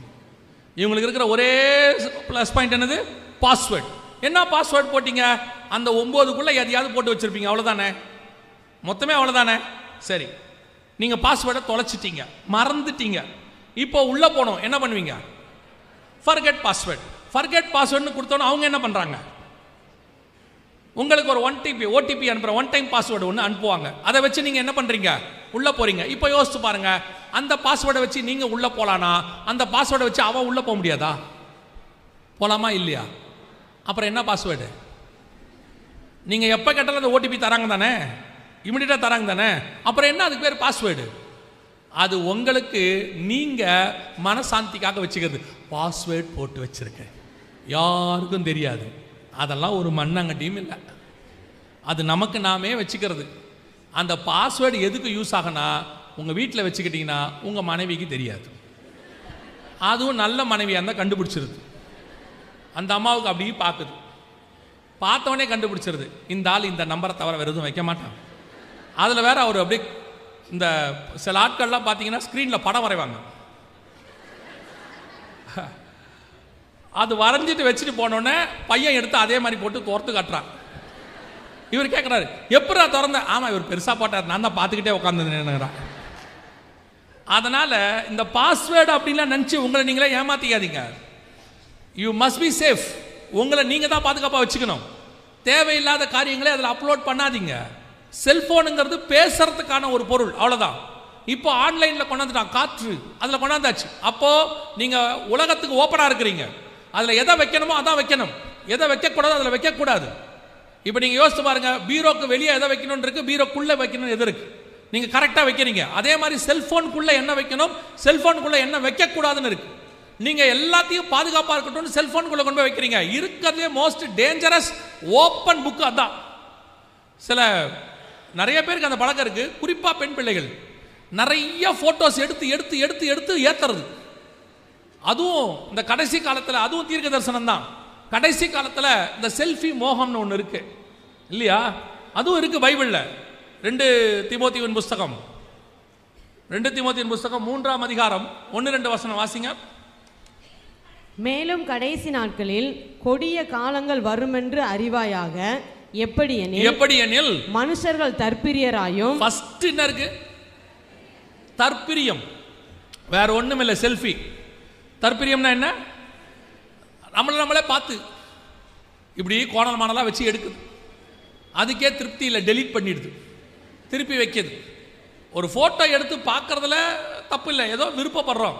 ஒரு நாளைக்கு 300 ஃபோட்டோ, அதில் வேற அதுக்கு அதுவே ஃபோட்டோ ஷூட் பண்ணிக்குது. இப்படி போட்டு போட்டு போட்டு அதை ஸ்டோர் பண்ணி அது அது அந்த ஃபோட்டோவை ஸ்டோர் பண்ணி ஃபோன் ஸ்டோரேஜ் பத்தலைன்னு பெரிய ஃபோன் வாங்குது. 128 GB 256 GB வாங்கி ஃபோட்டோவாக வைக்கிது. சரி, வைக்கிறது கூட பரவாயில்ல, யாருக்காவது அனுப்பியும் விடுது, நம்பி அனுப்புதே. அவன் அந்த ஃபோட்டோவை என்ன பண்ணுறான், சேட்டை. அப்புறம் அனுப்பிவிட்டு நல்லா தெரிஞ்சுக்கொள்ளுங்க, இப்போ உங்களுடைய ஒரு ஃபோட்டோவோ ஒரு வீடியோ மட்டும் இருந்தால் போதும், உங்களை எப்படி வேணாலும் மோசமாய் மாற்ற முடியும்.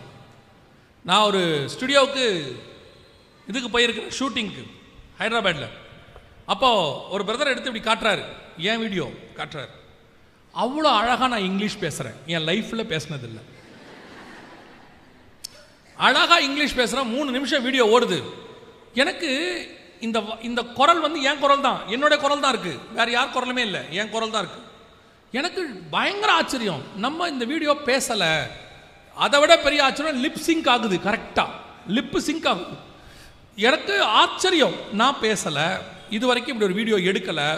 ஆனால் இதே மாதிரி ஷட்டை போட்டு நம்ம வீடியோ கொடுத்துருக்குறோம். இது என்னன்னு கேட்டால் அவங்க சொல்கிறாங்க, பாஸ்டர் உங்களுடையதான வாய்ஸை வச்சு இதே மெசேஜை இங்கிலீஷ்க்கு மாற்றிட்டோம். எப்படியா லிப்சிங்க் ஆகுது? அதுக்கு ஒரு ஆப் இருக்குது பாஸ்டர், அதுக்கேற்ற மாதிரி லிப்சிங்க்கும் பண்ண வைக்கலாம். இப்போ உங்கள் ஒரு வீடியோ இருந்தால் போதும் 10 லாங்குவேஜில் உங்களை பேச வச்சிடலான்றாங்க. கேட்கறதுக்கு நல்லா இருக்குது, ஆனால் மோஸ்ட் டேஞ்சரஸ். இப்போ நான் பேசினது எது, நான் பேசாதது எதுன்னு உங்களுக்கே தெரியாது, உங்களுக்கே சந்தேகம் வந்துடும். அதே மாதிரி தான் உங்கள் வீடியோ, உங்கள் ஃபோட்டோ தேவையில்லாதவன் கைக்கு போய் மாட்டுச்சு, தொலைஞ்சிச்சு. அதுக்கப்புறம் அது நான் இல்லை, அது அவங்க ஏஐயில் பண்ணியிருக்கிறாங்க, தப்பு பண்ணியிருக்கிறாங்கன்னு சைபர் கிரைமுக்கு சொல்லி அவங்க கண்டுபிடிச்சி உனக்காக அவங்க எல்லாம் செய்வாங்க. இல்லைன்னு சொல்ல, அது வரைக்கும் உன் மன உளைச்சல், அது வரைக்கும் உன் பிரச்சனை. அதுவும் இன்னும் இருக்கிற மீடியா இருக்குது பாருங்க, பின்னாடி சொல்கிறேன், அது சரியா தப்பான்னு கூட தெரியாது, உடனே ப்ரொபகேண்டா. அதுக்கு வர்றதுக்கு முன்னாடி நம்ம ஊரில் சொல்லுவாங்க, prevention is better then cure. சரி பண்ணுறதுக்கு முன்னாடி வராமல் தடுப்பது தான் நல்லது. தயவு செய்து ஃபோட்டோ எடுங்க, உங்கள் இஷ்டம் எடுங்க, ஆனால் ஒரு லிமிட்டா. எதுக்குமே அளவுக்கு மீறின ஆபத்து தான், அளவுக்கு மீறிச்சு ஆபத்து. இன்னைக்கு நிறைய பேர் அப்படி இருக்கிறாங்க. ஒரு சிலர்லாம் ஸ்டேட்டஸில் என்ன வைக்கணும்னு கூட தெரிய மாட்டேங்குது. முந்தியெல்லாம் குடும்பமாக ஹோட்டலுக்கு போனோம்னா சாப்பாடு வந்த உடனே குடும்பம் ஒரு சின்ன ஜோம் பண்ணுவாங்க.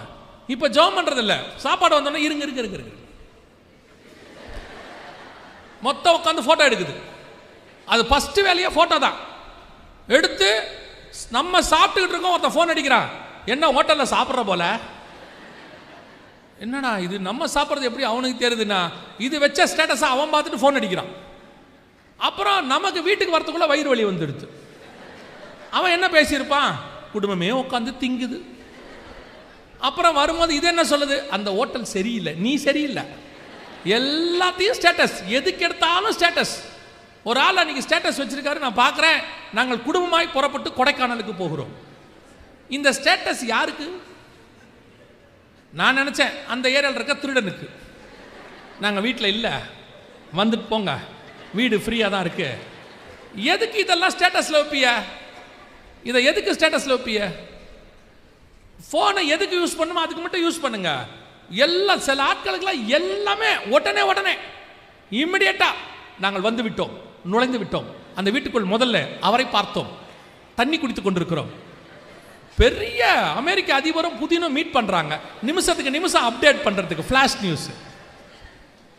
கவனிச்சுக்கொள்ளுங்க, சில விஷயங்களை எல்லாரோடையும் பகிர்ந்து கொள்வது சந்தோஷம், இல்லைன்னு சொல்ல, அதுக்குன்னு பகிர்ந்துக்கிட்டே இருக்கக்கூடாது. அப்படியே எது எங்கே போய் முடியும்னு தெரியாது. இது மோசமான உலகம், உங்களை நீங்கள் தான் பத்திரமாக பாதுகாத்து கொள்ளணும். அப்புறம் பாதிக்கப்பட்ட பிறகு அழுவுறதுல அதெல்லாம் இந்த உலகம் மோசம், ஆமாம் மோசம், ஜஸ்ட் கேர்ஃபுல். இன்னைக்கு காற்றை மேய்ந்து கொண்டல் காற்றை பின்தொடர்கிற காலம். கொண்டல் காற்றுனா வின் ஃப்ரம் ஈஸ்ட் இருக்கும் இங்கிலீஷ்லேருந்து. நான் இதை நிதானிக்கிறேன் இப்படி, இது வந்து என்னுடைய நிதானம் இந்த விஷயத்தில் மட்டும். கொண்டல் காற்றுனா வின் ஃப்ரம் ஈஸ்ட் அப்படின்னு இருக்கும். வின் ஃப்ரம் ஈஸ்ட்னா என்னன்னு கேட்டிங்கன்னா, இது 5G இருக்குது பார்த்தீங்களா, இந்த டெக்னாலஜி வந்து ஈஸ்ட் டெக்னாலஜி, 4G வரைக்கும் வெஸ்ட் டெக்னாலஜி. இந்த 5G அடுத்து 6G இருக்குது, இப்போ சைனா 10G கொண்டாந்துருக்குது. இது எல்லாமே கிழக்கத்திய நாடுகளுடைய டெக்னாலஜி. இது வரைக்கும் உள்ளதெல்லாம் மேற்கத்திய நாடுகள், 2G 4G எல்லாம் மேற்கத்திய நாடுது. இந்த 5Gயிலிருந்து அத்தனை கிழக்கத்திய நாடுகள், ஹுவே நிறுவனம் இவங்களது. ஸோ இப்போ இந்த கிழக்கத்திய காற்று தான். ஏன்னா தானியேல் புஸ்தகம் 7:2-3 வசனம் சொல்லும், பூமியின் 4 திசைகளிலிருந்து 4 காற்றுகள் பெரிய சமுத்திரத்தின் மேல் வீச கண்டேன். அப்படிதானே இருக்குது, அதை வாசிங்க. தானியேல் 7:2-3. ஜீவனுள்ள தேவனுடைய முத்திரை கோலையுடைய தானியேல் 7:3 வாசிங்க. தானியேல் சொன்னது, ராத்திரி காலத்தில் எனக்கு உண்டான தரிசனத்திலே நான் கண்டது என்னவென்றால், இதோ வானத்தின் 4 காற்றுகளும் பெரிய சமுத்திரத்தின் மேல் அடித்தது. அதுக்கு பின்னாடி ஆவிக்குரிய சத்தியம் இருக்கு. 4 மிருகங்கள் எழும்பி வந்துச்சுன்னு இருக்கும், 4 ராஜ்யம் வரும். இந்த 4 காத்துகள் என்பது 4 விதமான ஆளுமை.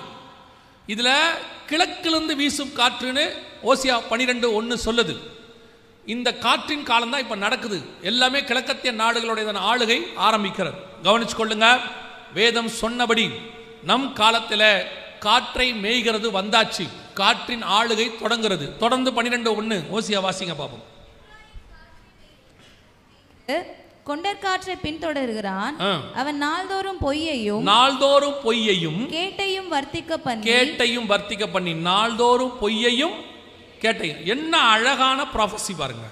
காற்றை மேய்கிறான், பொய்யும் கேட்டும் பரப்பப்படுகிறது, வர்த்திக்க பண்ணப்படுகிறது.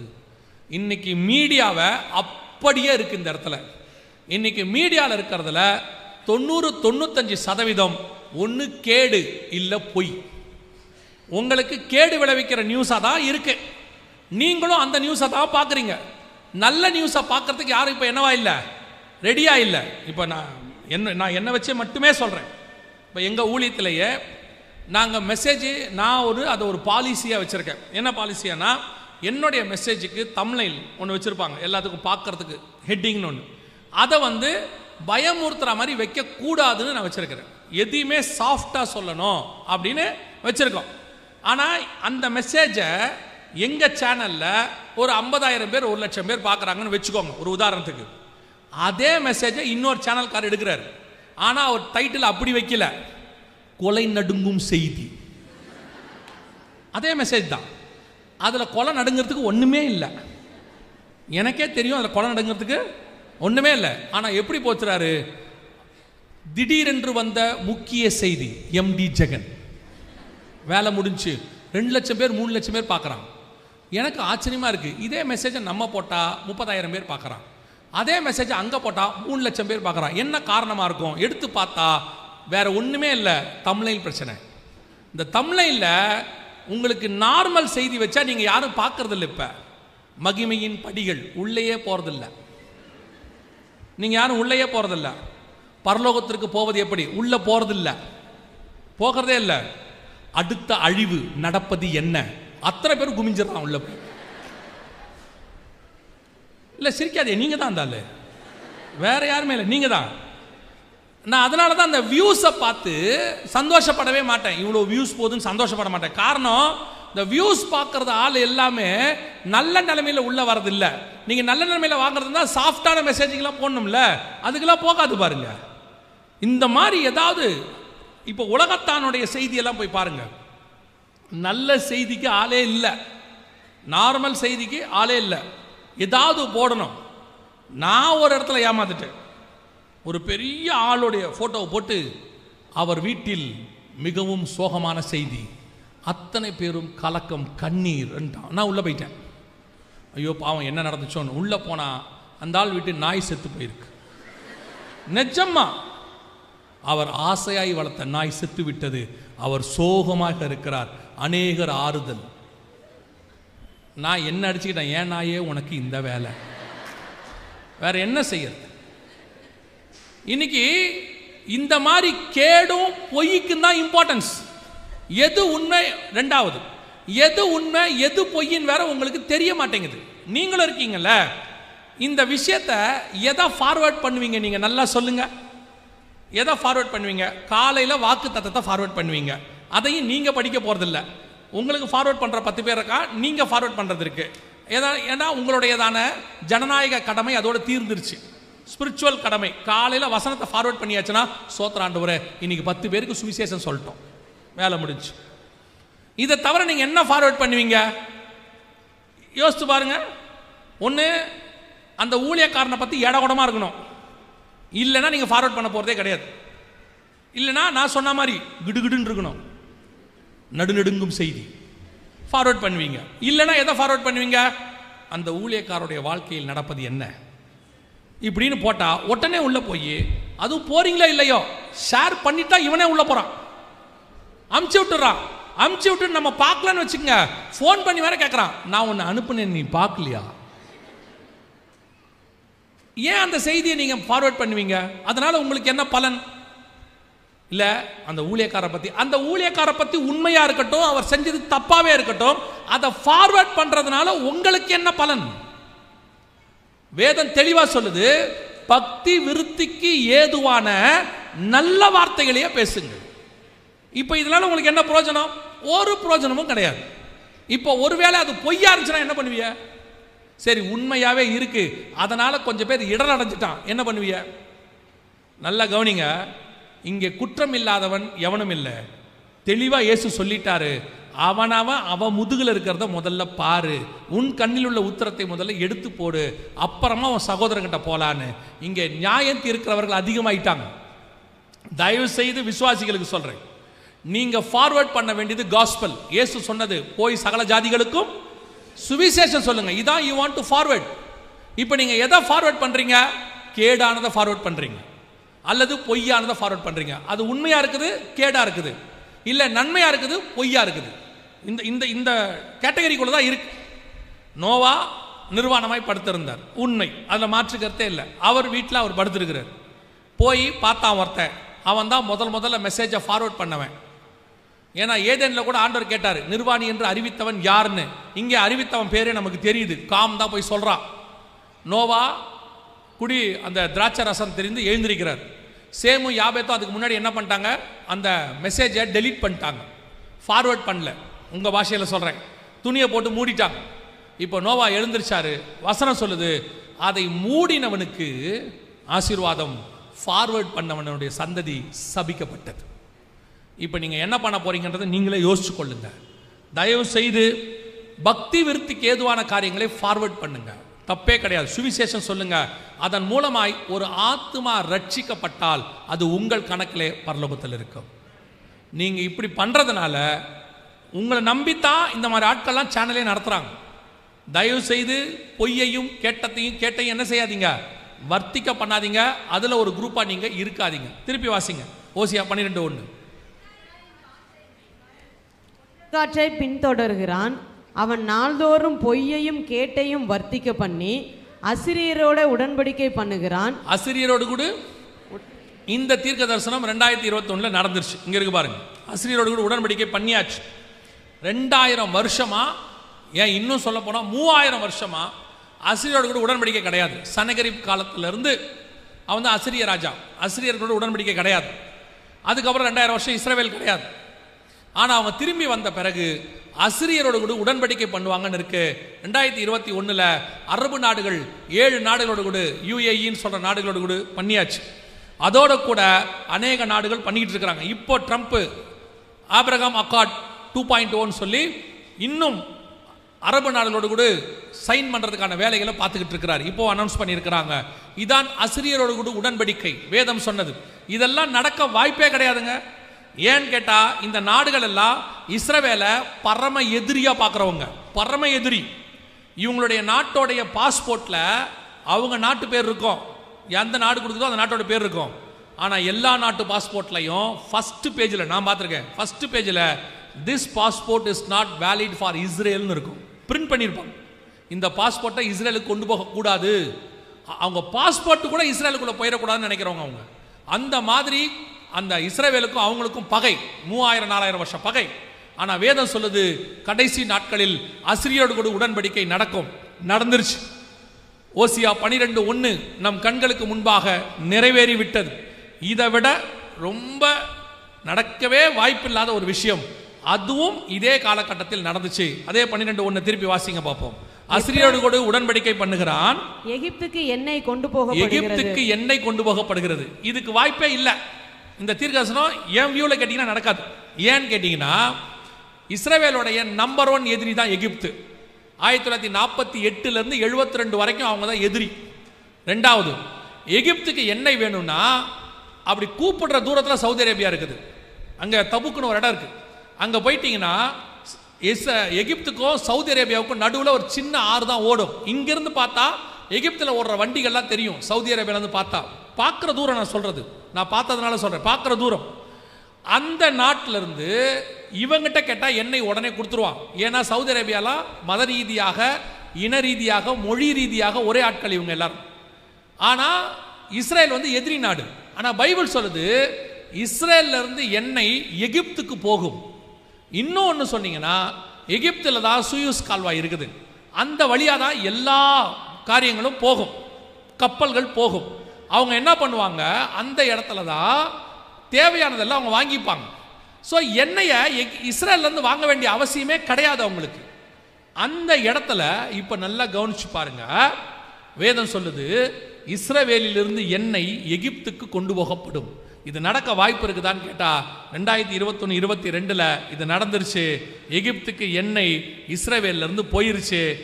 பைப் போட்டு லேவியதான் மெத்தடுன்னு சொல்லுவாங்க. அதாவது லேவியதான்னா கடல் பாம்பு, கடல் வழியாக பெரிய பைப் போட்டு இஸ்ரவேலுடையதான இந்த ஆயில் கம்பெனியிலிருந்து எண்ணெய் அப்படியே எகிப்துக்கு போகுது. இப்போ காட்டுவாங்க பாருங்க, ஒரு பைப் உள்ளே போகும். இதுக்கு பேர் தான் கடல் பாம்பு மெத்தட். அது என்னைக்கு நடந்துச்சுன்றது பக்கத்தில் ஜெருசலேம் போஸ்ட் எகிப்து போது பாருங்க. இப்படி இந்த பைப் வழியாக எண்ணெய் எகிப்துக்கு போகுது. இது அவங்க சைன் பண்ணதுக்கான ப்ரூஃப். என்னைக்கு பண்ணாங்க, ஏது பண்ணாங்கன்றதான ப்ரூஃப் இந்த இடத்துல இருக்கு. கவனிங்க, ஓசியா 12:1 நம் காலத்தில் நடந்த தீர்க்க தரிசனம் நம் கண்களுக்கு முன்பாக நிறைவேறுச்சு. ஆண்டவர் சொன்னபடியே ஒவ்வொரு காரியமும் வரிக்கு வரி, எழுத்துக்கு எழுத்து 100% அப்படியே தீர்க்க தரிசனம் துல்லியமாய் நிறைவேறியது. அல்லேலூயா. அதான் சொல்றேன், இந்த வேதத்தை நீங்க வெறும் வாக்கு தத்தம் ஆசீர்வாதத்துக்காக மட்டும் படிக்கிற மக்களா மாறிட்டீங்க. அதனால தான் இதுல உள்ள மகத்துவம், தீர்க்க தரிசனம் எதுவும் உங்களுக்கு தெரிய மாட்டேங்குது. நம் காலத்துக்கு இதெல்லாம் அடையாளம் பாருங்க. கர்த்தர் சொன்ன இத்தனை காரியமும் நடக்கும்னா இதுக்கு அடுத்து சொன்ன காரியமும் என்ன செய்யும், நடக்க போகுது. அப்படியே 3ஆம் அதிகாரத்திலிருந்து ஒவ்வொரு சம்பவமா நடந்துகிட்டே வருது. 12ஆம் அதிகாரம் வரைக்கும் நடந்திருக்குது. இதை அடுத்து அப்படியே போனீங்கன்னா யோவேல் புஸ்தகம் 1ஆம் அதிகாரம், யோவேல் புஸ்தகம் 1ஆம் அதிகாரம் 6வது வசனவாசி. எண்ணி முடியாத ஒரு பலத்த ஜாதி என் தேசத்தின் மேல் வருகிறது. அதன் பற்கள் சிங்கத்தின் பற்கள், துஷ்ட சிங்கத்தின் கடைவாய் பற்கள் அதற்கு உண்டு. உங்களுக்கு தெரியும் நினைக்கிறேன், நேற்று இதை பற்றின செய்தி தான் நம்ம எடுத்தோம். அதாவது எண்ணி முடியாத ஒரு பலத்த ஜாதி என் தேசத்தின் மேல் வருகிறது. இதை பற்றின ஃபுல் டீடைல்ஸ் பார்த்துட்டோம். கரெக்டாக இந்த சம்பவங்கள், கொரோனா முடிஞ்சு இந்த சம்பவங்கள்லாம் முடியுது, யூரோப்பியன் யூனியன் சூப்பர் பவராக மாறுகிறது. எப்படி மாறுதுங்கிறத நேற்று உங்களுக்கு டீட்டெயிலாக எடுத்தோம், 1.5 மணி நேரம். யோவேல் 1:5 வரைக்கும் நம் கண்களுக்கு முன்பாக துல்லியமாக நடந்துருச்சு. இதுக்கு நடுவில் தான் கர்த்தருடைய வருகை சம்பவிக்கும்னு இருக்கு. 3 வசனத்தை வாசிங்க, முடிக்கலாம். முதலாவதாக யோவேல் புஸ்தகம் 1ஆம் அதிகாரம் 15வது வசனம் வாசி. அந்த நாள் நிமித்தம் ஐயோ, கர்த்தருடைய நாள் சமீபமாய் இருக்கிறது, அது சங்காரம் போல சர்வ வல்லவரிடத்திலிருந்து வருகிறது. முதலாவது கர்த்தருடைய நாளை பற்றி சமீபமாய் இருக்கிறது. 2:1 வாசிங்க. சியோனிலே எக்காலம் ஊதுங்கள், என் பரிசுத்த பர்வதத்திலே எச்சரிப்பின் சத்தமிடுங்கள், தேசத்தின் குடிகள் எல்லாம் தத்தளிக்க கடவர்கள், ஏனெனில் கர்த்தருடைய நாள் வருகிறது, அது சமீபமாய் இருக்கிறது. 2:11 வாசிங்க. கர்த்தர் தமது சேனைக்கு முன் சத்தமிடுவார், அவருடைய பாளைய மகா பெரிது, அவருடைய வார்த்தையின்படி செய்கிறதற்கு வல்லமையுள்ளது, கர்த்தருடைய நாள் பெரிதும் மகா பயங்கரமுமாய் இருக்கிறது. நல்லா கவனிங்க, இந்த 2 அதிகாரத்தில் மட்டும் 3 தடவை கர்த்தருடைய நாள் சமீபம், கர்த்தருடைய நாள் மகா பயங்கரம், கர்த்தருடைய நாள் சமீபம்னு சொல்லிட்டே இருக்கிற ஆண்டு. இந்த கர்த்தருடைய நாள்னா என்ன? கர்த்தருடைய நாள் என்பது ரகசிய வருகையா பகிரங்க வருகையா? அதை நல்லா தெரிஞ்சுக்கொள்ளுங்க. கர்த்தருடைய நாள் என்பது ரகசிய வருகையா பகிரங்க வருகையா? வாசிங்க 2 பேதுருவின் புஸ்தகம் 3ஆம் அதிகாரம் 10வது வசனம் வாசிங்க. 2 பேதுரு 3:10. கர்த்தருடைய நாள் இரவிலே திருடன் வருகிற விதமாய் வரும். கர்த்தருடைய நாள் இரவிலே திருடன் வருகிற விதமாய் வரும். இது எந்த நாளை குறிக்குது? இரவிலே திருடன் வருகிற விதமாய் வரும் அப்படின்னு சொல்றது எதை பத்தி சொல்லப்பட்டிருக்கிறது? வாசிங்க வெளிப்படுத்தின விசேஷம் 16ஆம் அதிகாரம் 15-16 வாசிங்க. வெளிப்படுத்தல் 16, 15, 16 வாசிங்க. இதோ திருடனை போல் வருகிறேன், தன் மானம் காணப்படத்தக்கதாக நிர்வாணமாய் நடவாதபடிக்கு விழித்து கொண்டு தன் வஸ்திரங்களை காத்து கொள்ளுகிறவர் பாக்கியவான்.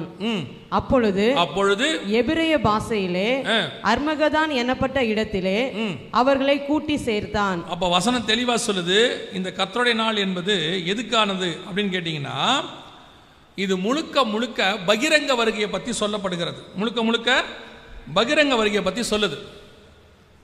இது ரகசிய வருகையை பற்றி சொல்கிற வார்த்தை இல்லை, இது பகிரங்க வருகையை பற்றி சொல்கிற வார்த்தை. அப்போ யோவேல்ல 1:5 வரைக்கும் நம்ம கண்களுக்கு முன்பாக நடக்குது, எழும்பி வருது, எல்லாம் நடக்குது. அந்த காலகட்டத்தில் கர்த்தருடைய வருகை நாள் சமீபம் சமீபம் சமீபம்னு சொல்கிறாங்க. அது வெளிப்படுத்தல் 16 படி பகிரங்க வருகையை பற்றி சொல்லுது. அப்போது இதுக்கு நடுவில் சபை எடுத்துக்கொள்ளப்படணும். அதை நம்ம ரகசிய வருகைன்னு சொல்கிறோம், அந்த வார்த்தை கிடையாது, சபை எடுத்துக்கொள்ளப்படுதல் அது நடக்கணும். இதை பற்றி பைபிளில் இருக்குதா, யோவேலில் இருக்குதா, இல்லை வேற எங்கேயாவது இருக்குதா, இதுக்கு நடுவில் இருக்குதான்னா ஆச்சரியப்படுற விதமாக கடைசி நாட்களை பற்றின சபை காலத்தை பற்றின ஆரம்பமும் முடிவும் யோவேலுக்கு வெளிப்படுத்தப்பட்டிருக்கிறது. உங்கள் எல்லாருக்கும் தெரியும், அப்போஸ்தலர் நடவடிக்கைகள் 2ஆம் அதிகாரத்தில் கடைசி நாட்களில் மாம்சமான யாவர் மேலும் என் ஆவியை ஊற்றுவேன் ஆண்டவர் சொல்றார்ல 2ஆம் அதிகாரத்தில். யோவேல் 2ஆம் அதிகாரம் 28 வாசிங்க. மாம்சமான யாவர் மேலும் என் ஆவியை ஊற்றுவேன், அப்பொழுது உங்கள் குமாரரும் உங்கள் குமாரத்திகளும் தீர்க்கதரிசனம் சொல்லுவார்கள். இந்த வசனம் அப்போஸ்தலர் நடவடிக்கைகள் 2ஆம் அதிகாரத்தில் நிறைவேறினதாக பேதுரு சொல்றார். ஸோ இதுதான் கடைசி நாட்களுடைய ஆரம்பத்தை பற்றி சொல்லப்பட்டிருக்கிறது. அதே வேளையில் கர்த்தருடைய நாள் இரவிலே திருடன் வருகிற விதமாய் வரும் பகிரங்க வருகை, இதை பற்றியும் யோவேலுக்கு வெளிப்படுத்தப்படுது. ஆனால் சபை ஆரம்பித்த பரிசுத்தாவி ஊற்றப்பட்டதை பற்றி அப்போஸ்தலர் 2ஆம் அதிகாரத்தில் சொன்னார். சபை முடிவடைகிறத பற்றி இருக்குதா, எடுத்துக்கொள்ளப்படுதலை பற்றி அங்கே இருக்கா அப்படின்னு கேட்டிங்கன்னா வாசிங்க, முடிக்கலாம். 2ஆம் அதிகாரம், யோவேல் எழுதின தீர்க்கதரிசன புஸ்தகம் 2ஆம் அதிகாரம் 16வது வசனத்தை வாசிங்க. ஜனத்தை கூட்டுங்கள். ஜனத்தை நல்லா கவனிங்க, அந்த வசனத்தை அண்டர்லைன் பண்ணிங்க. பழைய ஏற்பாட்டில் இருக்கு, யோவேல் புஸ்தகத்தில் இருக்கு. ஜனத்தை கூட்டுங்கள், சபையை பரிசுத்தப்படுத்துங்கள், சபையை பரிசுத்தப்படுத்துங்கள், முதியோரை சேருங்கள், முதியோரை சேருங்கள், பிள்ளைகளையும் பாலுண்ணுகிற குழந்தைகளையும் கூட்டுங்கள், மணவாளன் தன் அறையையும், நல்லா கவனிங்க, மணவாளன் தன் அறையையும் மணவாட்டி தன் மறைவையும் விட்டு புறப்படுவார்களாக. மணவாளன் தன் அறையையும் மணவாட்டி தன் மறைவையும் விட்டு புறப்படுவார்களாக. அப்படின்னா என்ன அர்த்தம்? மணவாளன் மணவாட்டி என்பது முழுக்க முழுக்க புதிய ஏற்பாட்டு சபையினுடையதான உறவு. பழைய ஏற்பாட்டில் இஸ்ரவேலை மணவாட்டின்னு ஆண்டவர் சொல்லலை, புதிய ஏற்பாட்டில் சபையை கர்த்தர் மணவாட்டின்னு சொல்றார். 2 கொரிந்தியர் 11ஆம் அதிகாரம் 2 கொரிந்தியர் 11ஆம் அதிகாரம் 2வது வசனம் வாசிங்க. 2 கொரிந்தியர் 11:2. நான் உங்களை கற்புள்ள கன்னிகையாக கிறிஸ்து என்னும் ஒரே புருஷனுக்கு கற்புள்ள கன்னிகையாக ஒரே புருஷனுக்கு ஒப்பு கொடுக்க நியமித்தபடியால் இந்த இடத்துல சபையை மணவாட்டி என்று அவர் சொல்லுகிறார். வெளிப்படுத்தின விசேஷம் 21ஆம் அதிகாரம் 2வது வசனம் வாசிங்க. யோவானாகிய நான் புதிய எருசலேமாகிய பரிசுத்த நகரத்தை தேவனிடத்திலிருந்து பரலோகத்தை விட்டு இறங்கி வர கண்டேன். அது தன் புருஷனுக்காக அலங்கரிக்கப்பட்ட மணவாட்டியை போல ஆயத்தமாக்கப்பட்டிருந்தது.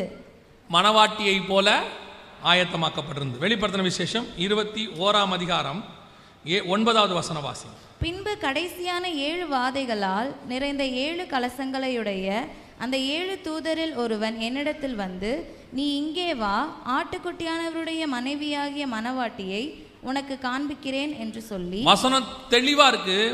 மணவாட்டி மணவாளன் அப்படின்றது ஒரு தடவைக்கு பல தடவை புதிய ஏற்பாட்டு சபையை பற்றி மட்டும் சொல்லப்பட்டது. அதே காரியம்தான் உன்னத பாட்டிலையும் தீர்க்க தரிசனமாக இருக்கிறது.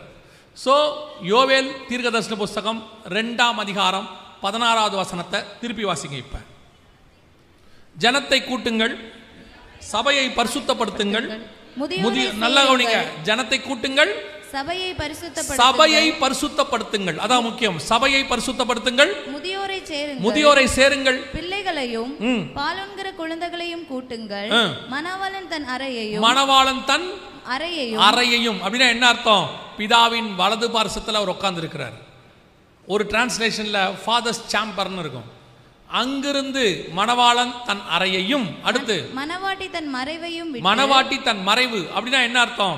கண்மலையின் வெடிப்புகளிலும் சிகரங்களின் மறைவிடங்களிலும் தங்கியிருக்கிற என் புறாவே உன் முகரூபத்தை காண்பி. அப்பனா மணவாளனுடைய அறை என்பது பிதாவின் வலது பாரிசம், மணவாட்டியின் மறைவு என்பது கண்மலையின் வெடிப்புக்குள்ளே தங்கியிருக்கிற சபை. வசனம் சொல்லுது, சபையை பரிசுத்தப்படுத்துங்கள், மணவாளனும் மணவாட்டியும் புறப்பட்டு போகிறார்கள். பழைய ஏற்பாட்டில் சபை எடுத்துக்கொள்ளப்படுதலை பற்றி நேரடியாக வசனம் இருக்கு, நேரடியாக இருக்கு. இதுக்கு அப்புறம்தான் கர்த்தருடைய நாளே வருது. வாசிங்க யோவேல் தீர்க்கதரிசன புஸ்தகம் 2ஆம் அதிகாரம் 31வது வசனம். கர்த்தருடைய பெரிதும் பயங்கரமுமான நாள் வரும் முன்னே சூரியன் இருளாகவும் சந்திரன் ரத்தமாகவும் மாறும். 3ஆம் அதிகாரம் 14வது வசனம். நியாய தீர்ப்பின் பள்ளத்தாக்கிலே ஜனங்கள் திரள் திரளாய் இருக்கிறார்கள். நியாய தீர்ப்பின் பள்ளத்தாக்கிலே கர்த்தரின் நாள் சமீபமாக இருக்கிறது. இன்னும் கர்த்தருடைய நாள் வரல, சமீபம் சமீபம் சொல்லிட்டே இருக்குது. ஆனா அதுக்கு நடுவுல மணவாளனும் மணவாட்டியும் புறப்படுவார்களாக. பரிசுத்த ஆவியானவர் ஊற்றப்பட்ட கடைசி காலத்தில் மாம்சமான யாவர் மேலும் ஊற்றப்பட்ட அந்த தீர்க்க தரிசனமும் யோவேல்ல தான் இருக்குது. சபை புறப்பட்டு பரலோகத்துக்கு போகிற தீர்க்க தரிசனமும் யோவேல்ல தான் இருக்குது.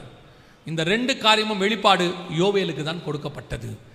கர்த்தருடைய தீர்க்க தரிசனமான வார்த்தைகள் மிக துல்லியமாய் நம் கண்களுக்கு முன்பாக நடக்குது. இப்போ யோவேல் 1:5-6 காலத்தில் நம்ம இருக்கிறோம். வெகு சீக்கிரத்தில் 2:16 நடக்க போகுது. அதுக்குத்தான் அந்த 16வது வசனம் சொல்லுது, ஜனத்தை கூட்டுங்கள். இப்போ உங்க எல்லாரையும் அதுக்கு தான் கூட்டி இருக்குது. உங்களை இப்படி கூட்டினதுக்கு என்ன காரணம்னு நினைக்கிறீங்க? கவனிச்சு கொள்ளுங்க. இதே இடத்துல இந்த மீட்டிங் 10 வருஷம் கழிச்சு நடக்குது. 10 வருஷம் கழிச்சு நடக்குது. என்ன காரணம் நீங்க நினைக்கிறீங்க? இந்த 10 வருஷத்துல உங்களை கூட்டுவதற்கு தேவையான எல்லா இன்ஃப்ராஸ்ட்ரக்சரையும் அவரை வைத்து கர்த்தர் ரெடி பண்ணினார். அத்தனை பேரையும் வச்சு ரெடி பண்ணியிருக்கிறார். இப்போ இத்தனை பேருக்கும் இந்த சுவிசேஷத்தை சொல்லுவதற்கு ஆண்டவர் இவ்வளவு காரியங்களையும் இந்த 10 வருஷத்தில் வெளிப்படுத்தி கொடுத்தார். இப்போ ஜனத்தை கூட்டுவதற்கான இன்ஃப்ராஸ்ட்ரக்சர் ரெடியாக்கப்பட்டது, தீர்க்க தரிசனமும் வெளியரங்கமாக்கப்பட்டது. ஜனத்தை கூட்டுங்கள், சபையை பரிசுத்தப்படுத்துங்கள். நீங்கள் கூடி வந்தது சபை பரிசுத்தப்படுவதற்கு. ஏதோ 4 நாள் மீட்டிங் நடத்தினாங்க, ஏதோ ஒரு வருஷத்தில் அவங்க வைக்கிற கன்வென்ஷன் இது, ஒவ்வொரு வருஷமும் நடத்துவாங்க, அது வேற. இந்த வருஷம் உங்களை கூட்டினதுக்கு கர்த்தருக்கு ஒரு முகாந்தரம் இருக்கிறது.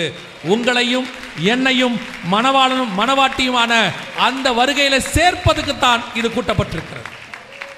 எதுக்கு இவ்வளவு பெரிய பிரயாசம்? எதுக்கு இவ்வளவு பேரை கூட்டி சேர்க்கணும்? அதுக்கான காரியங்களை ஆண்டவர் இவ்வளவு ரெடி பண்ணதுக்கு என்ன காரணம்? ஒரே ஒரு நோக்கம் தான் கர்த்தருக்கு உண்டு. தன்னுடைய மணவாட்டி சபையை கொண்டு போய் தன்னோடு கூட வைத்துக் கொள்ள கர்த்தர் விரும்புகிறார். அது வரைக்கும் சபை பரிசுத்த பண்ணப்படும். சபை பரிசுத்தப்படுவதற்கு தான் கூடி வருது. சபை வேற எதுக்காகவும் கூடி வரவே இல்லை.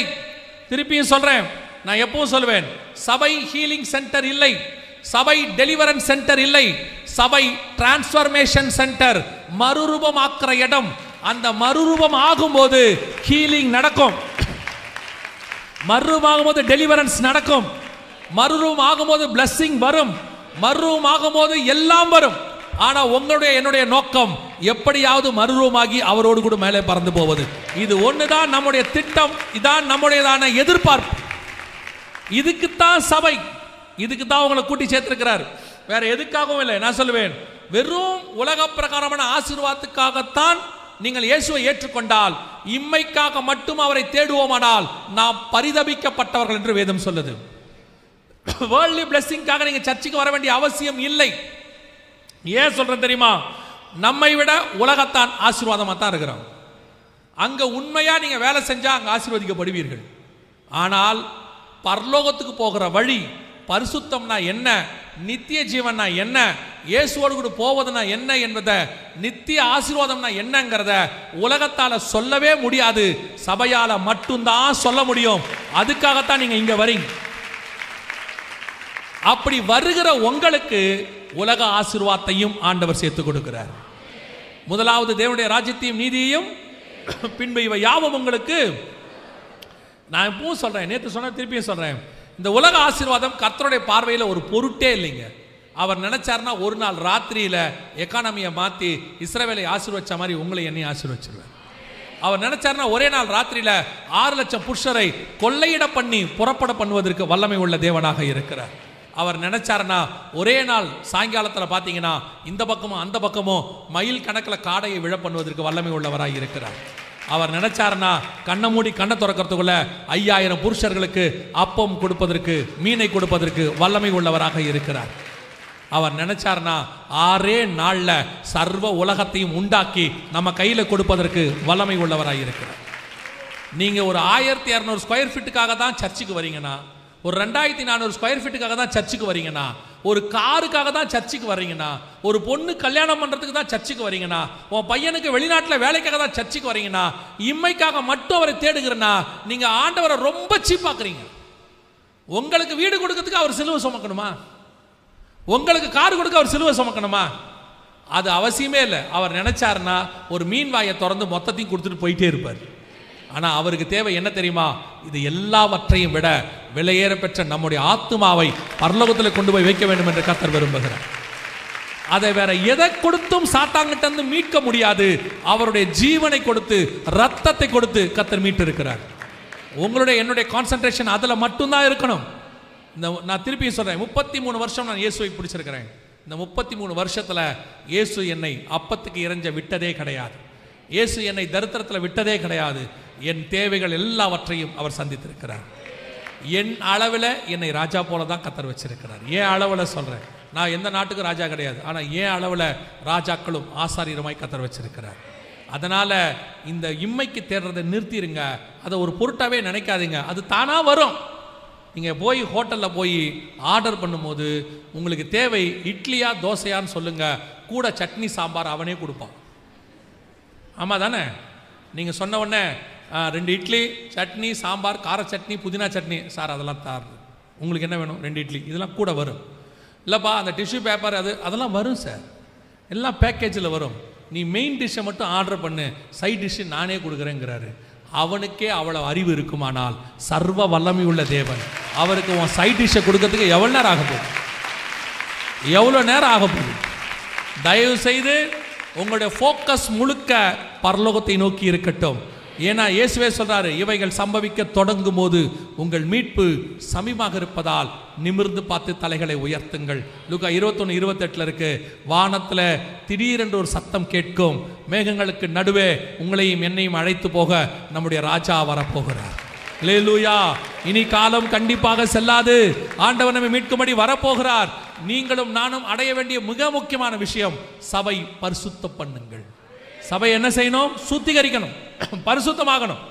சபையை வேற எதுக்கான ரெடி பண்ணாதீங்க. மணவாளனுக்கு பாருங்க, எஸ்தரை கொண்டு போய் வச்சாங்க. வச்சுட்டு எஸ்தருக்கு அவங்க ஒண்ணுமே செய்யல, சுத்திகரிப்பு தான் செஞ்சாங்களாமா. வெள்ளை போலத்தினாலும் கந்தர்வத்தினாலும் பெண்களுக்குரியதான ஸ்திரீகளுக்குரிய சுத்திகரிப்பினாலும் 12 மாசம் சுத்திகரிச்சானா. அவன் 12 மாசம்னா என்ன அர்த்தம்? சுத்திகரிச்சுக்கிட்டே இருந்திருக்கிறான் டெய்லி. எதுக்கு தெரியுமா? ஒரு நாள் ராஜா கூப்பிடுவார். அவர் கூப்பிடுகிற வரைக்கும் இந்த சுத்திகரிப்பு நடந்துகிட்டே இருக்கும். ராஜா கூப்பிட்டு பக்கத்தில் உட்கார வச்சு தலையில ராஜஸ்திரீன்னு கிரீடம் வச்சிட்டார்னா அந்த ஒரு நாளுக்காகத்தான் இந்த 12 மாச சுத்திகரிப்பு நடந்துகிட்டே இருக்கு. அதே தேவன் தான் உங்களையும் என்னையும் செலக்ட் பண்ணி இருக்கிறார். நான் சொல்லுவேன், செலக்ட் பண்ணாம ஒரு மனுஷன் சபைக்குள்ள வரவே முடியாது. கர்த்தர் செலக்ட் பண்ணா மட்டும்தான் உள்ளே வர முடியும். இப்ப கர்த்தர் நம்மளை செலக்ட் பண்ணி இருக்கிறார். இனி ஒவ்வொரு நாளும் சுத்திகரிப்பு நடந்துகிட்டே இருக்கணும். ஒரு நாள் வரும், எக்காலம் தொனிக்கும், ஒரு சத்தம் கேட்கும், இங்கே ஏறிவா என்று கர்த்தர் சொல்லுவார். நாம் புறப்பட்டு அவரை சந்திக்கும்படி போகிறோம். அல்லேலூயா. நாம் ஜெபிக்க போகிறோம். ஏந்திரிக்கலாமா தேவ சமூகத்தில்? நாம் எல்லோரும் ஏந்திரிப்போம். ஒரு 5 நிமிஷம் மாத்திரம் ஜெபம் பண்ணிட்டு பாஸ்டர் கையில் கொடுத்துறேன். தொடர்ந்து பாஸ்டர் நடத்துவாங்க. எல்லா கண்களையும் மூடுவோம். இவ்வளவு அடையாளங்களும் எதற்காக? ஓசியா 3ஆம் அதிகாரத்திலிருந்து ஏறக்குறைய 77 வருஷமாக இது நடைபெற்று கொண்டிருக்கிறது. நீங்க பார்த்தது இந்த 77 வருஷத்தினுடைய தீர்க்க தரிசனம். ஒவ்வொரு காரியமும் அடுத்து அடுத்து அடுத்து நிறைவேறிக்கிட்டே இருக்குது. இவைகளுக்கு நடுவில் தான் உங்களை என்னையும் மீட்க மணவாளன் வரப்போகிறார்.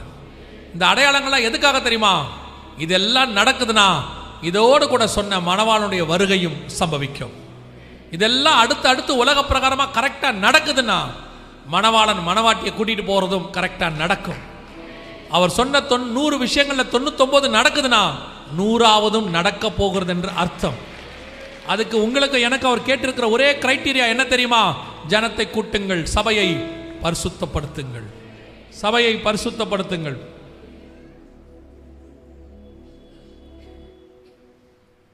பின்னாடி போயிருக்கு, கையை எடுத்துருக்கு. அதுலேருந்து கையெடுத்து கண்ணில் மூடுவோம். எல்லாருமே ஜெபம் பண்ணுங்க. மியூசிக் வாசிக்கிறவங்கலேருந்து எல்லாரும் உங்கள் ஆத்மாவாக ஜெபம் பண்ணுங்க. இது உங்களுக்கான நேரம். இதுதான் இந்த 5 நிமிஷம் தான் உங்களுக்கான நேரம். இந்த கடைசி நேரத்தில் கூட நீங்கள் ஜெபம் பண்ணலன்னா அப்புறம் எப்படி? எந்த நிமிஷம் கர்த்தருடைய வருகை சம்பவிக்கும் தெரியாது. அவர் வரும்போது அவரை சந்திக்கிற இடத்துல நம்ம இருக்கணும். அந்த ஒரு நிமிஷத்தை தவற விட்டுட்டோம்னா அதுக்கப்புறம் என்ன நடந்தாலும் அந்த நிமிஷம் திருப்பி கிடைக்காது. ஆண்டவர் நல்ல ஒரு வாய்ப்பை கொடுத்துருக்கிறார்.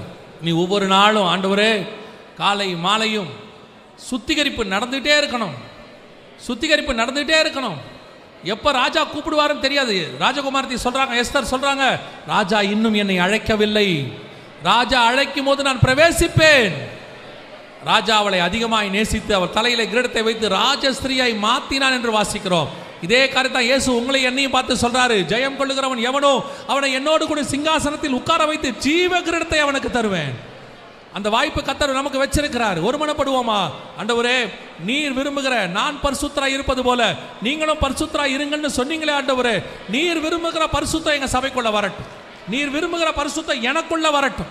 நீர் விரும்புகிறபடி மனவாளத்துக்கு ஏற்ற மனவாட்டியாய் நாங்கள் மாறட்டும். உலகம் எங்களுக்கு பாத்திரமா இருக்கவில்லை. எபிரேயர் 11 சொல்லுது, உலகம் அவர்களுக்கு பாத்திரமா இருக்கவில்லை. அவர்களோ வரப்போகிற ஆசீர்வாதத்தை நோக்கி காத்திருந்தார்கள் என்று சொல்லி பார்க்கிறோம்.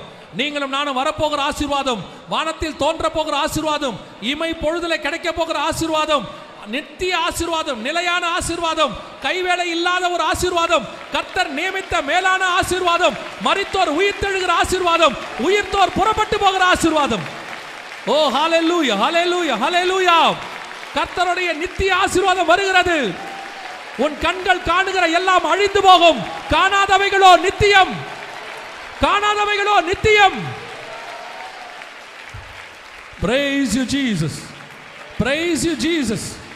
நீ காணாத, உன் சிந்தனையில் தோன்றாத, நீ கேட்காத ஒரு நித்திய ஆசீர்வாதத்தை கர்த்தர் நியமித்து வைத்திருக்கிறார். அது அப்பத்தான் வெளிப்படும். ஆண்டவர் உன்னை என்னை பார்த்து சொல்வார், எஜமானுடைய சந்தோஷத்துக்குள் பிரவேசி. ஆட்டுக்குட்டியானவர் தாமே ஜீவ தண்ணீர் அண்டைக்கு நடத்த போகிறார். நம் கண்ணீர் யாவையும் துடைப்பார். இனி பசி அடைவதில்லை, இனி தாகம் அடைவதில்லை, இனி கண்ணீர் இல்லை. இரவோ பகலோ சேதப்படுத்தாது.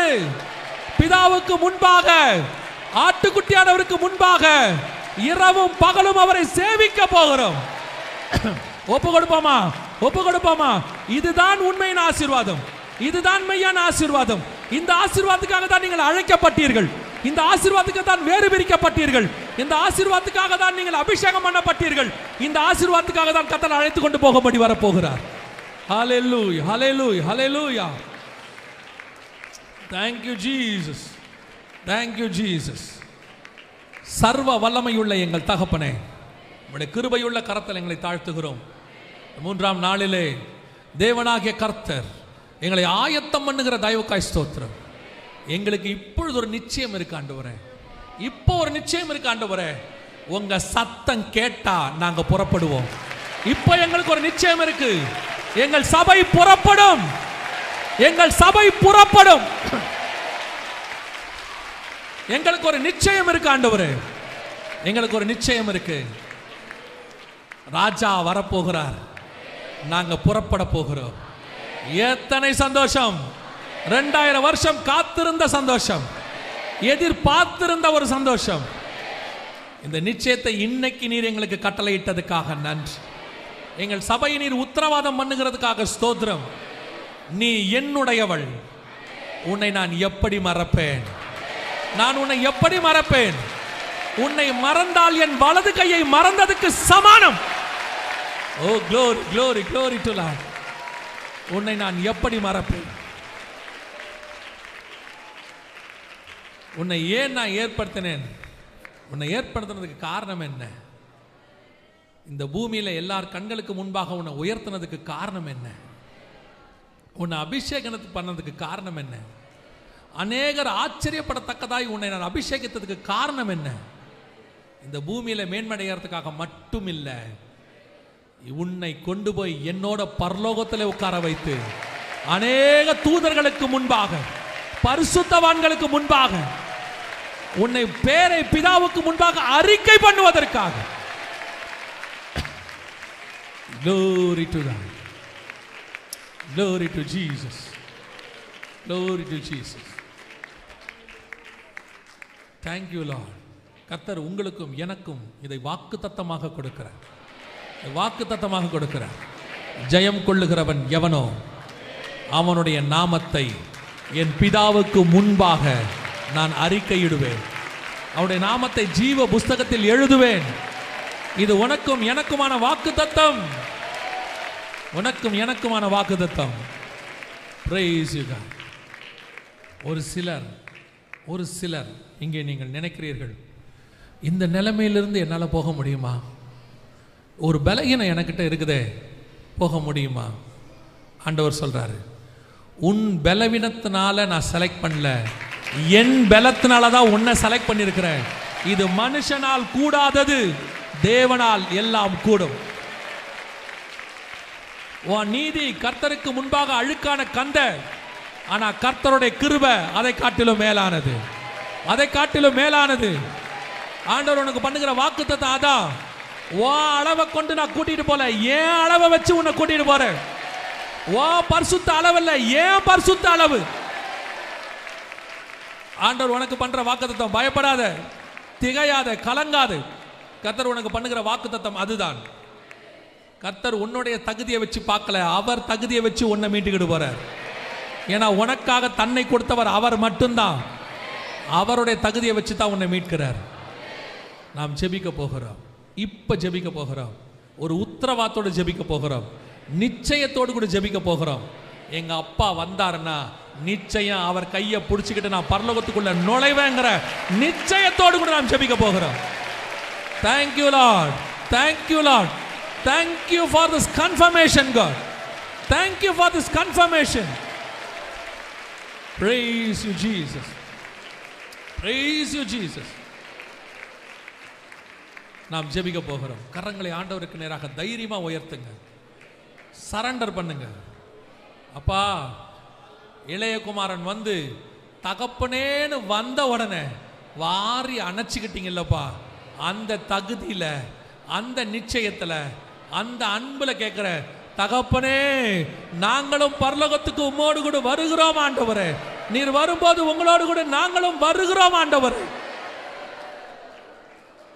சர்வ வல்லமையுள்ள எங்கள் தகப்பனே, இந்த நாளுக்காக உமக்கு நன்றி. இந்த 3ஆம் நாளுக்காக நன்றி. முன்குறித்த இந்த மகிமையின் நாளுக்காக உமக்கு நன்றி. 3ஆம் நாளிலே கானா ஊரிலே பெரிய காரியத்தை செய்த ஆண்டவர் இந்த 3ஆம் நாளிலே எங்கள் திருச்சபையிலும் பெரிய காரியத்தை செய்தபடினால் உமக்கு ஸ்தோத்திரம். Praise you God. வந்த ஜனங்கள் ஒவ்வொருத்தரோடு கூட இடைப்பட்டதுக்காய் நன்றி. அபிஷேகித்ததுக்காக ஸ்தோத்திரம். இந்த அபிஷேகம் உடைய வருகை வரைக்கும் தங்கி இருக்கட்டும். அதை இழந்து போகாதபடி, பிசாசு பொறுக்கி போட்டு விடாதபடி, நாங்கள் அசட்டையாய் அதை இழந்து விடாதபடி, முடிவு பரியந்தம் இந்த அபிஷேக தைலம் என்னும் கிரீடம் எங்களுக்குள் தங்கி இருக்க கிருபை பாராட்டு. மகிமையுள்ள கரத்தில் தாழ்த்துகிறோம். வந்த ஜனங்கள் அத்தனை பேரும் சுகபத்திரமா வீடு போய் சேர கிருபை தார். வருகை தாமதிக்குமானால் நாளை தினத்தில் சந்திக்க எங்களுக்கு கிருபை தார். எங்கள் ஆண்டவர் இயேசு கிறிஸ்துவின் நாமத்தில் ஒப்பு கொடுத்து ஜெபிக்கிறோம் ஜீவனுள்ள நல்ல பிதாவே.